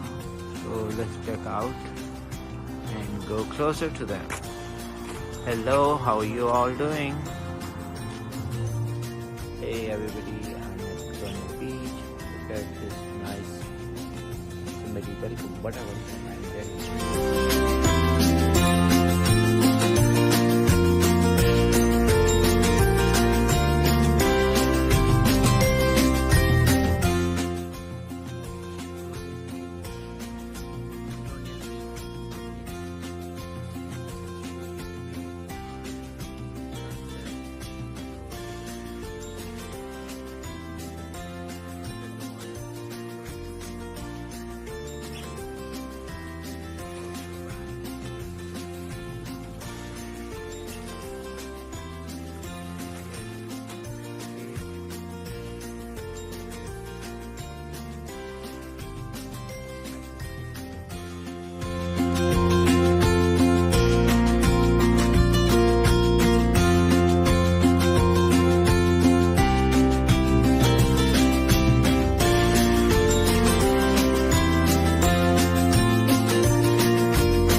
मैं सामिना आज lifestyle TV channel पे आप सबके लिए मोहम्मद हारिस बरकी, जो एक doctor और इकबालियन है, फ्रॉइड की ईगो और इड के बारे में कुछ लिखते हैं। वो क्या लिखते हैं, आइए सुनते हैं। सब नशा है, करके सितम वो इंतहा का, करके सितम वो इंतहा का, कुछ देर होते हैं मेहरबां, हमारी जिंदगी का हासिल है इस मेहरबानी का नशा। लुत्फ बढ़ता गया जू जू शिद्दत जफा बढ़ती गई, उन्हें क्या खबर थी हम पे चढ़ा है खुद अजीती का नशा। जो चाहिए जहां चाहिए जब चाहिए मुझे चाहिए, जो चाहिए जहां चाहिए जब चाहिए मुझे चाहिए, दिलों में बसा है इस कदर खुद गर्जी का नशा। सबसे आला सबसे उर्फा कोई नहीं मेरे जैसा, करता है मखमूर जब छाता है खुद सताइशी का नशा। कुव्वते इक्तदार को कम ही हजम कर पाते हैं लोग, कम ज़र्फ कर देता है पागल कुर्सी का नशा। जिस कदर मजलूम हूँ इस कदर मजबूर हूँ, कदम क्या उठें जब हो जाए खुद तरसी का नशा। सर को धुनते धुनते होश हुए ऐसे गुम, दुनिया की खबर ही ना रही जब मौसीकी का छाया नशा। जुए को जिंदगी समझना और जिंदगी को जुआ, हार कर सब मालो मता उतर जाता है जवारी का नशा। हम तो कुर्बत से कभी आशना ही ना थे, हम तो कुर्बत से कभी आशना ही ना थे, तेरी संगदिली से तो है आशिकी का नशा। दुनिया माफिया को छोड़कर गोशाए नशी होना, ये फकीरी नहीं ये है फकीरी का नशा। हारिस नशे और भी हैं, हारिस नशे और भी हैं, महके नशे के सिवा, जिंदगी के हर रूप में छुपा हुस्ने आवारगी का नशा। आदाब।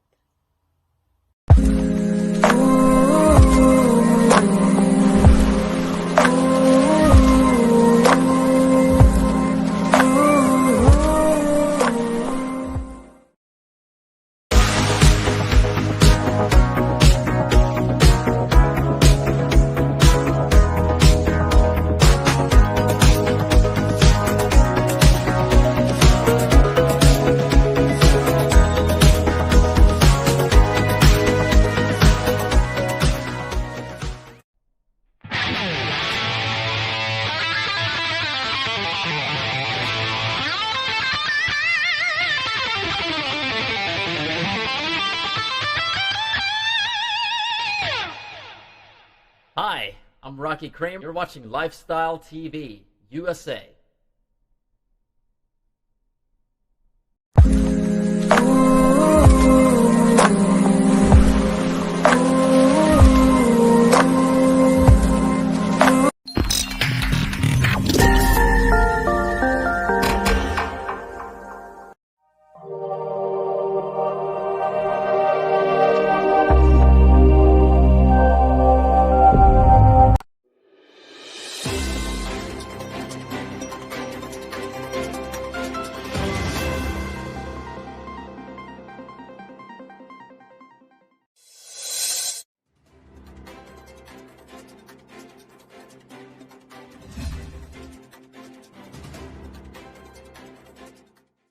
कराची में जारी